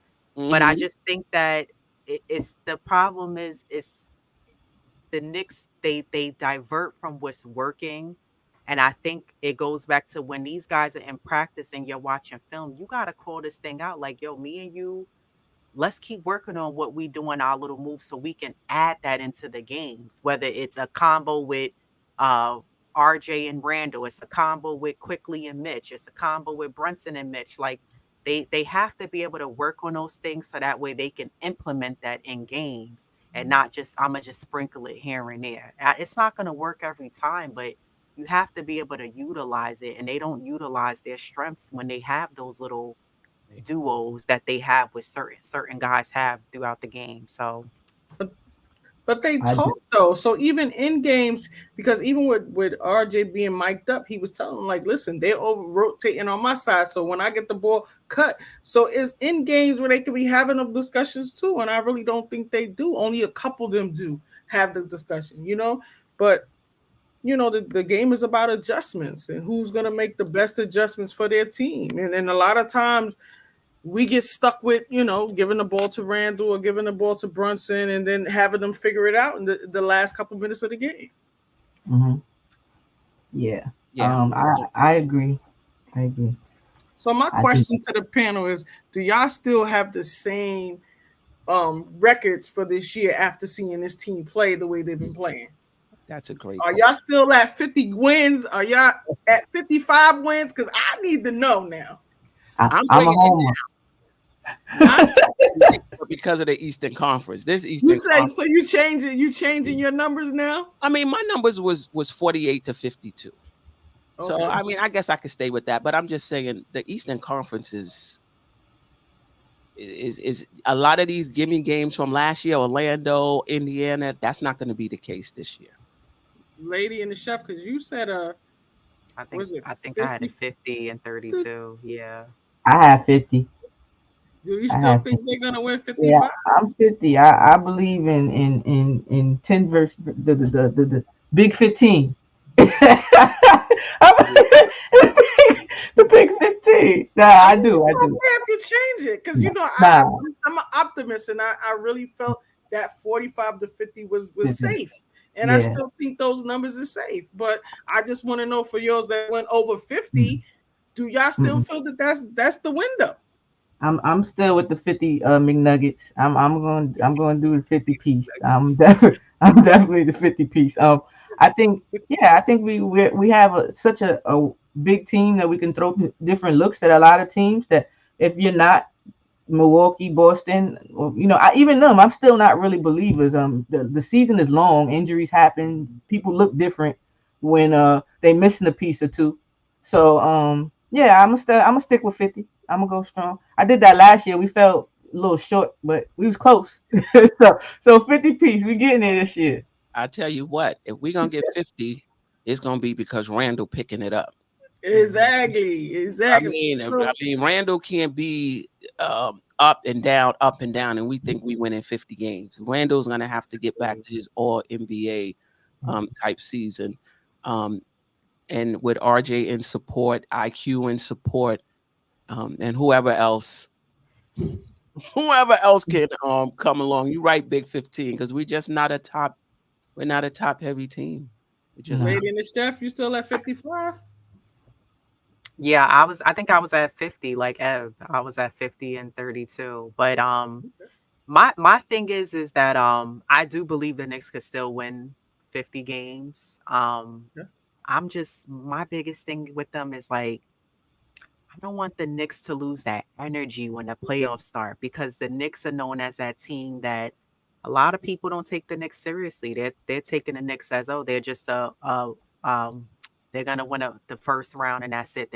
After that they're gonna get knocked out. So I think it's really important that, yeah, sure, it's good you win throughout the regular season, but these guys got to show up in the playoffs. And to me, because they did pretty good last season, you can't go this season and go to the first round and then get knocked out, or make it just past the first round and you can't do that. You can't, go back. So I think for me, it's about who's going to show up for the Knicks team this year in the playoffs, because last year guys faded out. We were like really looking for, Randle, he got quiet, quickly got quiet. I mean, Quickly, and we're talking before the ankle injury with Randle, because some people and in the chat before the injury with IQ too, and IQ also, right? So my biggest thing is you can't lose the energy and take your foot off the gas. You gotta keep going, and it has to. This is where you gotta turn it up and get hungrier, because the Knicks were playing like solid basketball, but when they went against Miami were dogs. They came out scrappy and ready. So I do think that the Knicks could win that 50, but my thing is like, okay, great. You won the 50, or you won 45, 48 games, but what are you going to do when the playoffs come? That's when it like steps. It's a different level. You have to turn it up. And I want to see who's going to be able to step up to the plate, who's going to step up. It can't just be one guy, one or two guys. We're going to need several guys to contribute to help us get past each round of the playoffs. Yeah. So and the thing with, go ahead. Okay, I'm sorry, 50 with this team or 50 with some additions during trade deadline? No, I think 50 with this team, but guys have to step up. And I agree, Randle has to be consistent this season to help us get that 50. Because if Randle's on, the Knicks are successful. Yeah. When Randle's not playing well, or he's kind of checked out more so, I don't think it's so much Randle has little mistakes that he'll make, but it's more so Randle checks out of games. And when Randle's checked out, it hurts the team tremendously. So if Randle could stay consistent and healthy, as well as a few other guys, RJ, Brunson quickly, and even Josh Hart, he's capable of giving us a decent amount of points a game. If those guys could stay healthy, I truly believe the Knicks can get us at least 50 wins this season. Okay. Yeah, I'm not concerned about the regular season. I think we're built for the regular season. It's the playoffs. It's the playoffs, because that's when teams can adjust. They can see what your weaknesses are, and they can pinpoint it. And saying we'll do the same as well. It's the playoffs that I'm concerned about. And it's not automatic that because you went past the first round one year, you're going to do it the next. I hope the Knicks do, but I think the Knicks are a second round exit unless they get real, real hot. Because if they get to the Eastern Conference Finals, that means they beat a Philly, a Milwaukee, a Boston, and that means we were smoking. We were smoking hot. Is it possible? Absolutely, it is. But yeah. Okay. I think 50 with this team too. We shooting 40%, and we said we're not shooting well. So 40% from that. from the Yeah, field. from the three. No, from three. Like Oh. we say we should not shoot and that. 80% from the field too. And maybe just maybe I'll check that out. I have a. I think you know, our biggest issue was what, that we couldn't hit a shot. We couldn't get somebody out the zone. We could not hit a shot. We couldn't get the Miami Heat out the zone. They was able to hold us because they damn sure can't hold us 1-on-1. Right. So they had to hide all their defensive problems in the zone, and we allowed them. You know, a lot of those shots were open by design, and I'm happy to see that they're not forcing those threes this year. You know, once they see that they're off, pretty much they adjust and try to do other things. I see Randle doing that also. I also because I did see Nurkic be disrespectful to him. He just like, yo, I dare you to shoot. That was really disrespectful. So I would like, you know, Randle and them, that'll come. I think he'll get his legs behind because he had the injury he had. That takes time to recover and all that things, and get your legs and your rhythm back. But I think we have enough to be able to throw different looks. That's a plus. And again, we're shooting better from the three, so people can't zone us up. You know, we noticed we haven't really seen the zone like that. They tried in Atlanta, and Brunson made them pay. He had a career high in three. So, you know, it's looking like death to the zone for us, which is a good thing. Jensen, he had a career high in threes one game too. Yeah, so we got some shooters. I'm just hoping that like you said, it's sustainable, it's legit. So we'll see in a couple of weeks if it's sustainable, if we're legit shooters or it's just adrenaline in the, you know, beginning of the season butterflies, you know. Same for the defense too, which I think is legit though. I think our defense is legit. I think our defense is legit. And you think about it in the playoffs, if you got a legit defense and you're hitting shots and you're getting second chance points, you could be very successful. Because think about it, Miami wasn't a good shooting team going into the playoffs. Terrible. They turned it on. They turned into a different team in the playoffs, started hitting shots, and that's when they were able to go on that run. The Knicks were just as good a defensive team in the playoffs as Miami was. I don't think Miami scored 100 points against us in that series. If they did, it was just one game. But we couldn't shoot. That was the difference in the game. Miami could hit their shots, and we didn't. In the series, I should say. And look at those guys that was hitting those shots on Miami and go to other teams, and they can't repeat it. You know, so it's runs. Yeah, that might be Miami's system. I don't know how they do it. They find gems though, because that Jaime Jaquez, he doing his thing too. Like, where did you come from? But they find a way. They find them. But look at Gabe is at another team, and he can't. The Lakers, he can't do what he was doing in Miami. So it's the system. Right. I think we can. Yeah, I think we can get past this. I really do think we can get past Grow on the second round. I think if Randle has a nasty taste in his mouth, well, at least I'm hoping. You know, because I kind of checked out on Randle. I ain't going front. I got no expectations from game to game no more. Right. I'm not putting myself through that roller coaster anymore. So I'm just gonna call what I see after the game, but I'm not expecting. Nothing. I'm checked out. You know. Right. But if Randle, I think he has a nasty taste in his mouth, and also quickly. I think quickly that kind of set him straight because it messed up his money. I think if he has a good playoff game, we pay him. Mm-hmm. You are right about that. I agree with that. So I think they need to see him in a playoff setting to decide again if they're gonna pay that money or not. Yeah. Shout out to Parrish Duggar with the super chat. Appreciate you. Randle checks in. We can get to the Eastern Conference Final. But Tibbs created a monster by allowing him to play when he's uninterested to compete. I hear you, Parrish Duggar, and I don't disagree with you. But I think we're asking Tibbs to do something that coaches in the NBA, unless you're Spoelstra and you have the support of Pat Riley, or you're who was the other one? Pop. You have the support.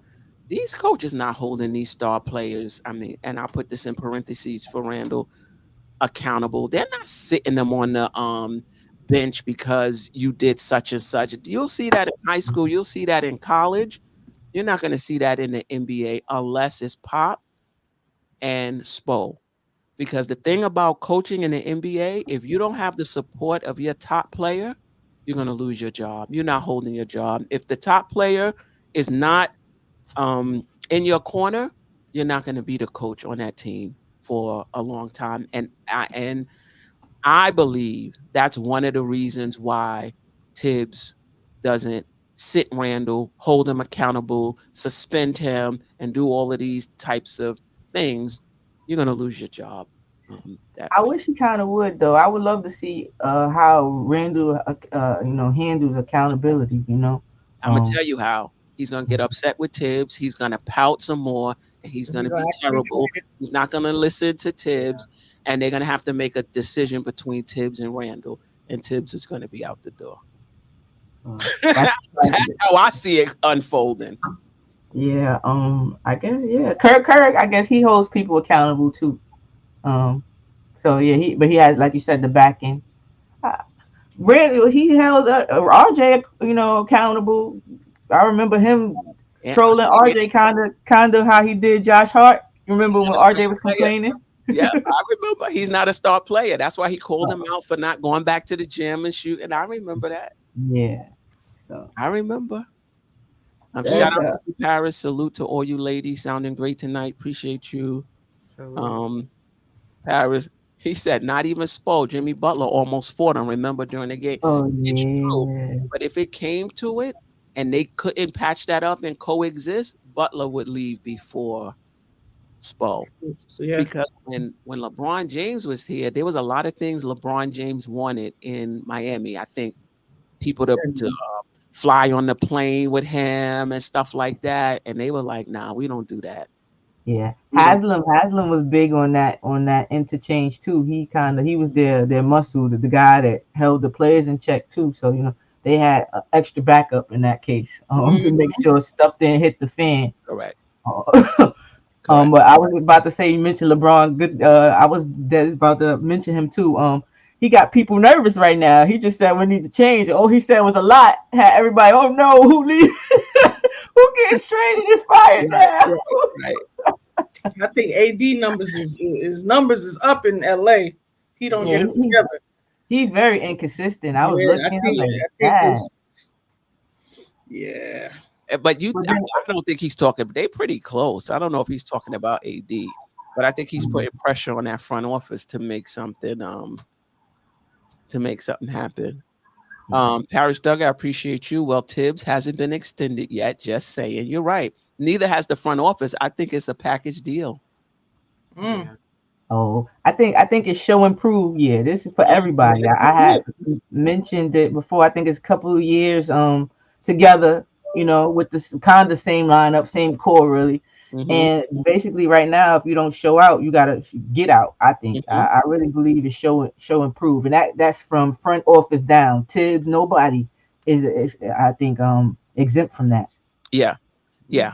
But I think that's kind of unfair for Dolan's perspective. In my opinion, I feel like this is the best we've been over the last, 4 years or whatever. And you're going to be like, nah, I got to see y'all in the 5th year before I extend you. But I hear you. I think that was more so for that CBA. Y'all don't notice every time we get close, they change a rule on us. Every time we get close, they change something on us. We actually tank one year and they changed the drafting rules. It took us all that time to actually change. A tank, and you're gonna change the rule when we actually decide to do it.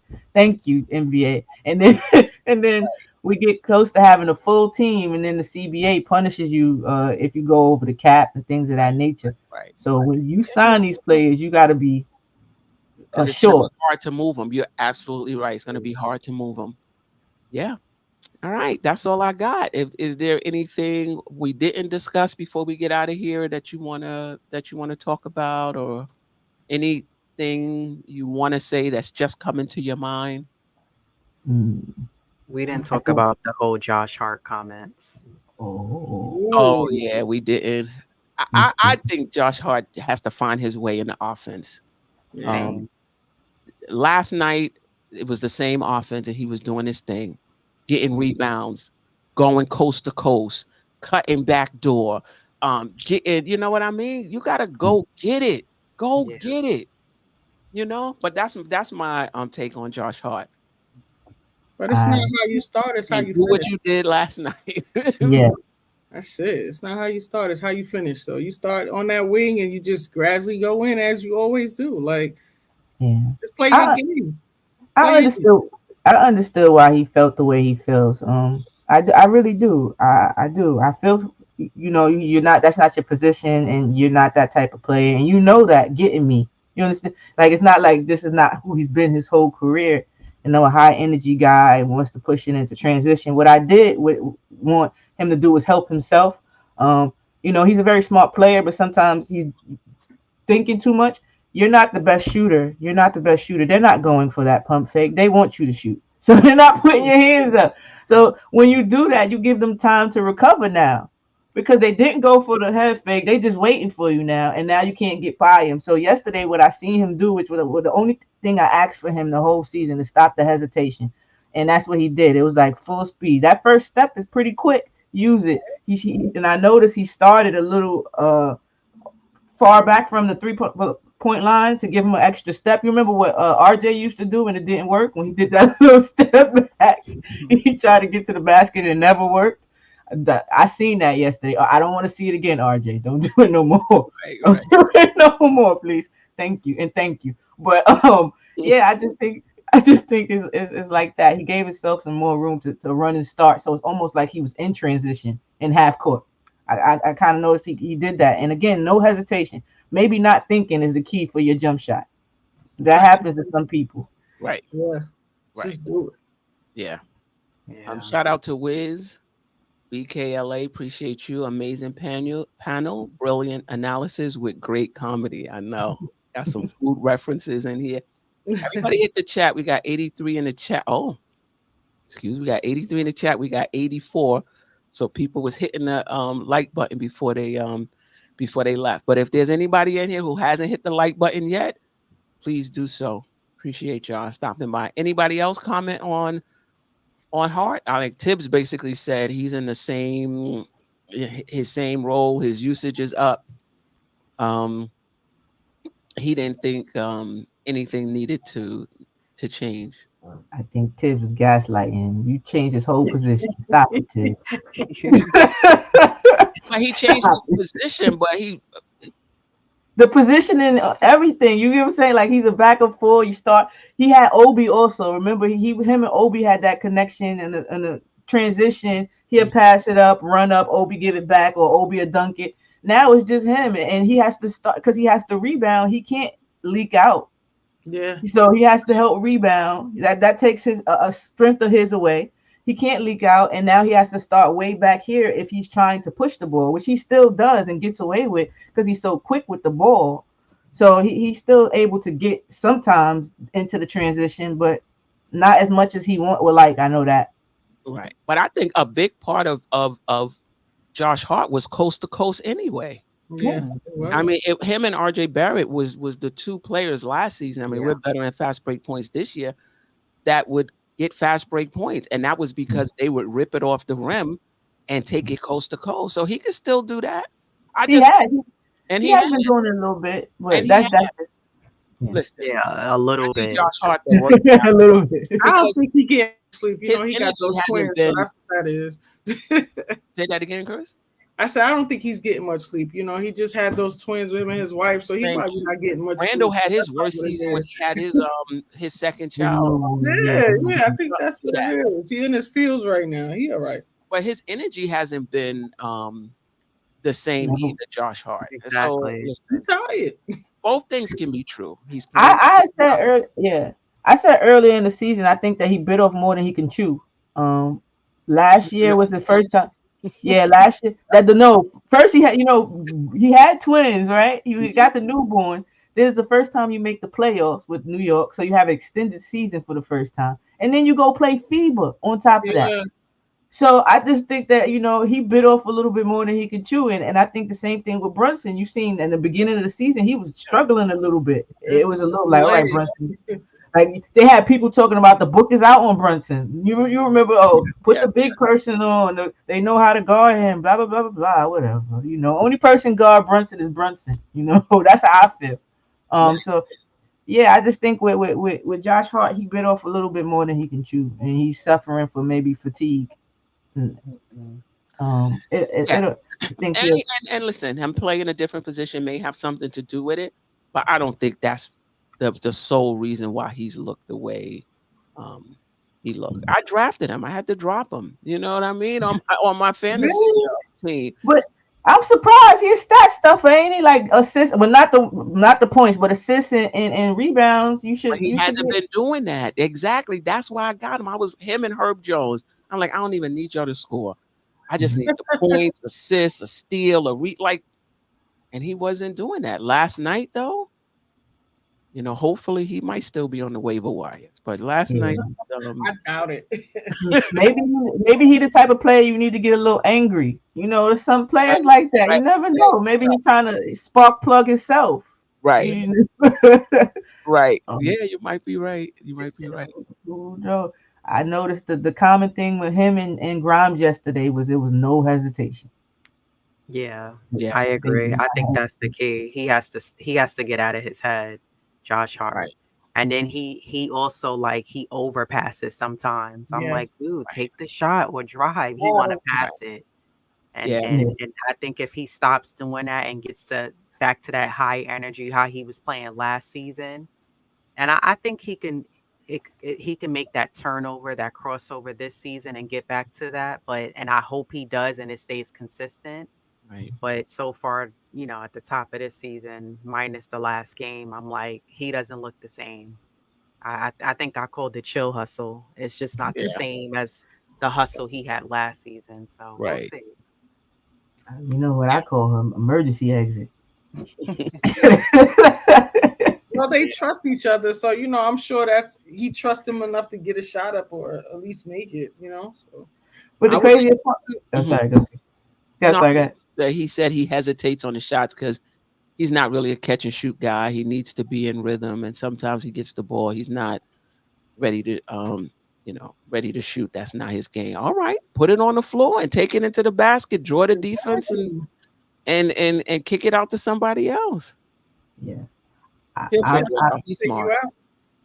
Definitely. I've noticed though when he is being an emergency exit, he makes a lot of those shots because there's no time to think.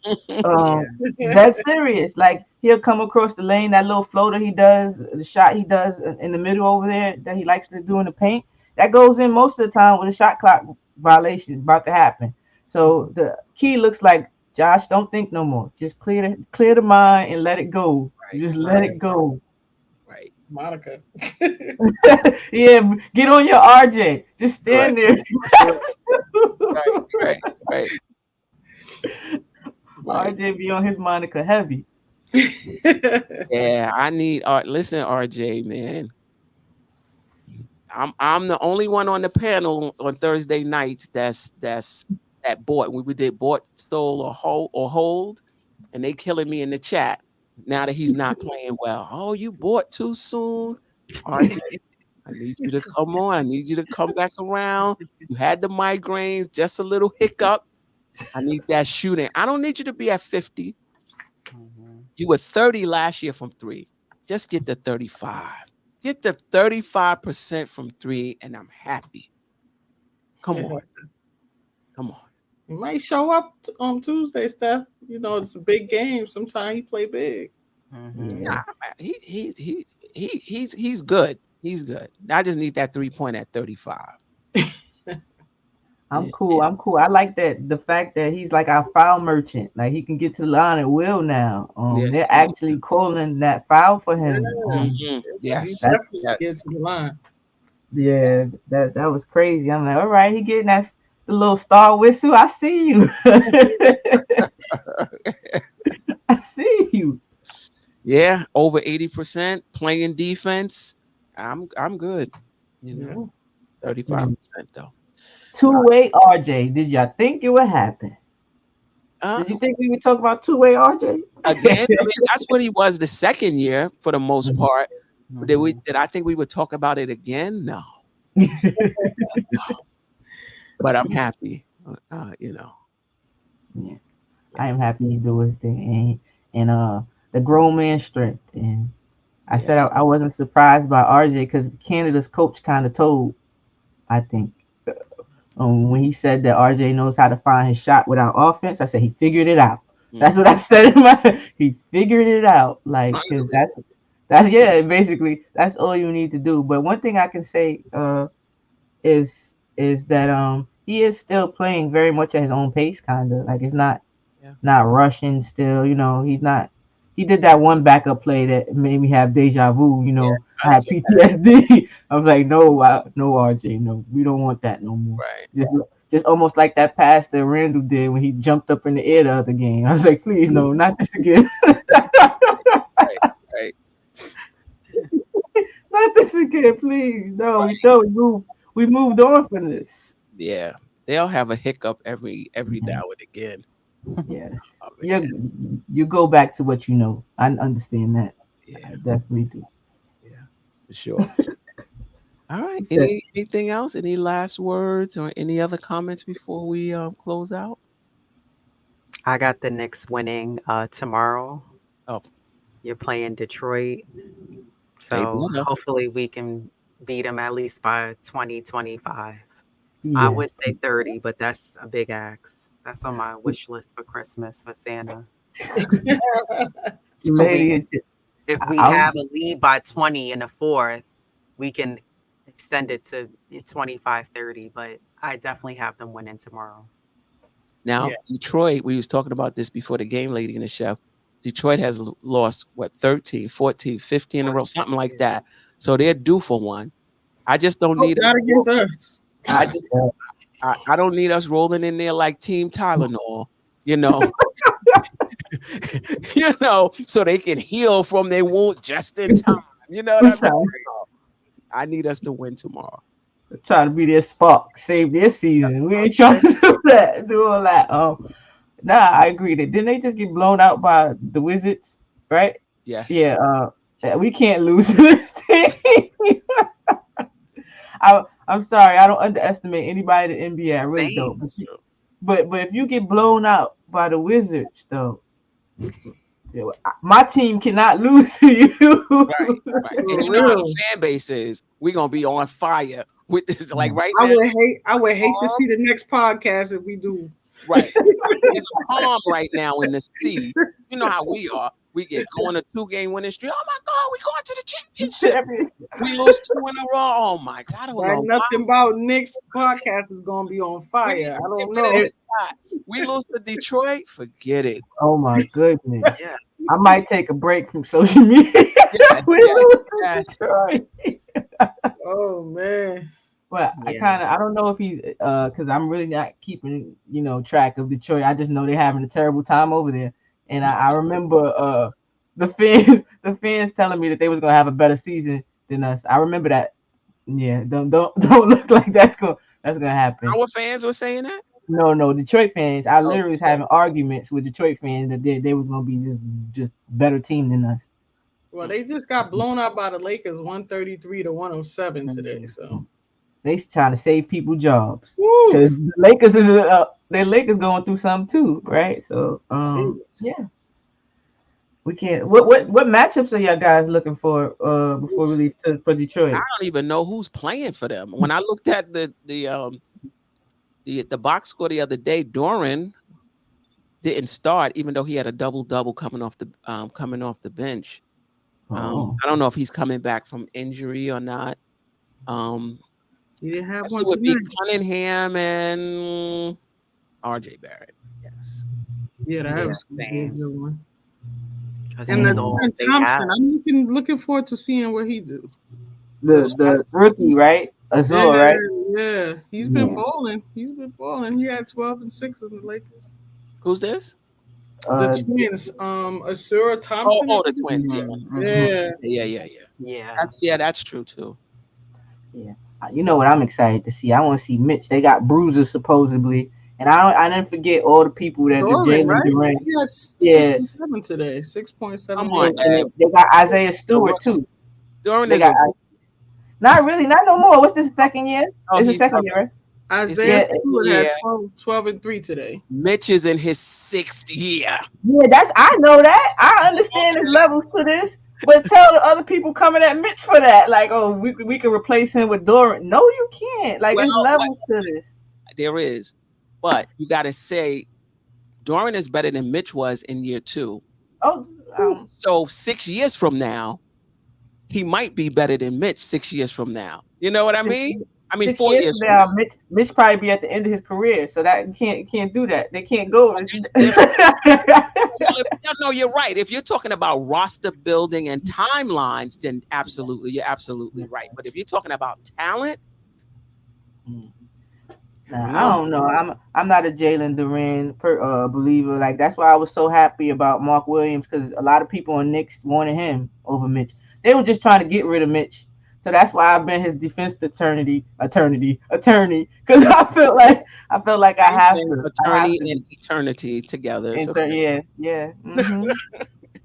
I got my own dictionary, y'all. It's called Listen, if the Knicks were on a different timeline, I wouldn't be mad at Doran. If the Knicks decided they were going to go really, really young, I wouldn't be mad at Doran, because he's starting out with better skills than Mitch, and you have to assume over time that he'll get better. But the Knicks are on a different timeline right now. Mm-hmm. So yeah, he averaging 12 and 11. So yeah, Mark Williams is averaging about that too. But good thing about my guy, every time I get to praise him, I will. My guy is that he's keeping a lot of the centers he faced. I think the last center did get their average. Their centers are not getting their rebounding averages, like well below it. So that's a good look. No, Mitch is doing his thing, but I'm not comparing him to a second-year player. No, I'm not. I'm just saying that he's about to show y'all that there's levels to this. Or the Duran Warners. I was a Duran Warner too. And really? If the Knicks were on a different timeline, I would take Doran. He's better than Mitch at year 2. Agreed. He's better than Mitch at year 2. So you have to assume, doesn't always happen this way, but you have to assume that he's gonna. What would stop him from getting better every year? Yeah. Exactly. You know what I mean? Because being on Detroit. If he averages 12, 15, sometimes being in a bad spot, but Tibbs had a big effect on Mitchell Robinson in terms of his growth and his IQ, and I think if Doran was here, it would be the same thing. I think his IQ would be better as well. I'm not advocating trading Mitch. I'm just saying if the Knicks were going young, I would have went with Doran. Doran. All right. Particularly when we're talking about last year's Mitch. Yeah, they got bruisers over there. They got Isaiah Stewart too. He another bruiser. That's the young man that was ready to take LeBron's head off. So yeah, he's from New York, right? He's from New York. Yeah. Who's that? Isaiah Stewart? Yeah, he's from New York. Yep. LeBron gave him 26 tonight, though. 12 rebounds. 12 rebounds at a time. For real, let's go. One band, one sound. That's how they say. Mitch Squad. It's a man child, and I love Mitch. Yeah, he is. I'm not. I just want to see. We're gonna see his levels to this, and I'm gonna enjoy it. Keith, I think he would this year. Maybe last year. I still think he would have started last year. Now, even last year, the Mavs were salivating at the mouth for Mitchell Robinson. Yeah. That's why they tanked so bad and went and tried to draft one. And they got Blake Lively. I like him, which I like. I like him, actually. I like him, too. It's Blake, right? Blake? Was it Derek? Blake? Derek? Oh no, that Blake didn't sound right. I think that's an actor or a singer. I'm like, it might be. Yeah. Anyway, that's definitely the actress, y'all. I googled it. I'm just like,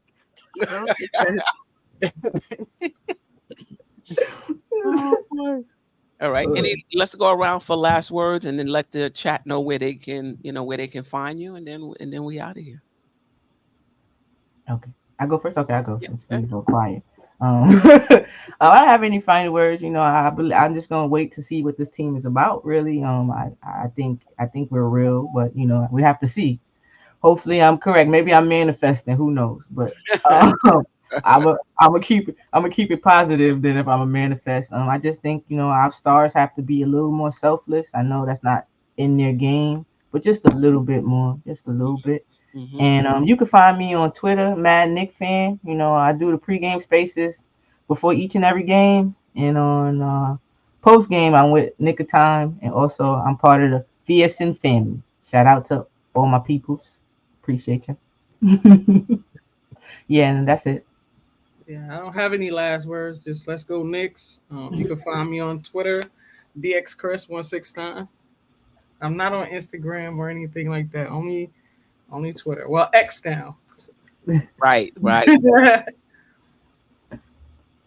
And yeah, you can find me on YouTube, Two Knicks Chicks. I co-host the Knicks podcast with my moms. Sometimes you'll catch me on Dope Soul Sports Talk. I'll join Steph whenever she has me.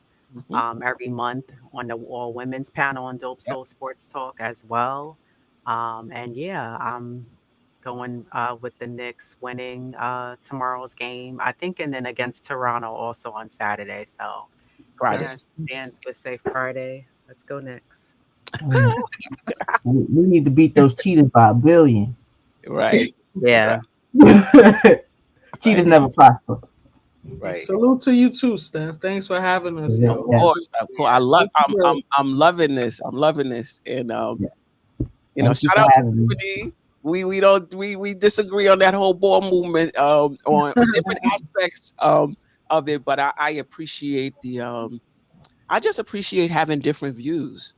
Actually, and just hearing what others have to say. And there's been many a times where my take has changed or at least evolved and became more nuanced over time from sitting on a panel and listening to other people, from listening to you guys in the chat. Salute Anthony D. I do read the comments and what have you. Do give me things to think about. So I appreciate that. But Lady and the Chef, BxChris, Ebony, this was a lot of fun. Hopefully we can come back in December. Sometimes I know the holidays, may make it difficult, but I would love to do this once a month, early mid-December, like I think mid-December. Christmas might be. December is coming. I know, That's like 2 weeks. the second week, like maybe not too close to Christmas and New Year's. Yeah. Yes, Anthony, the Queens. Yes, you missed the show. Now you got to catch it on replay. We put it down. We put it down, if I must say so myself.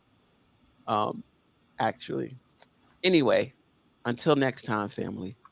Peace. You tune in, that means you're feeling the vibe. The bell rung, you already been subscribed.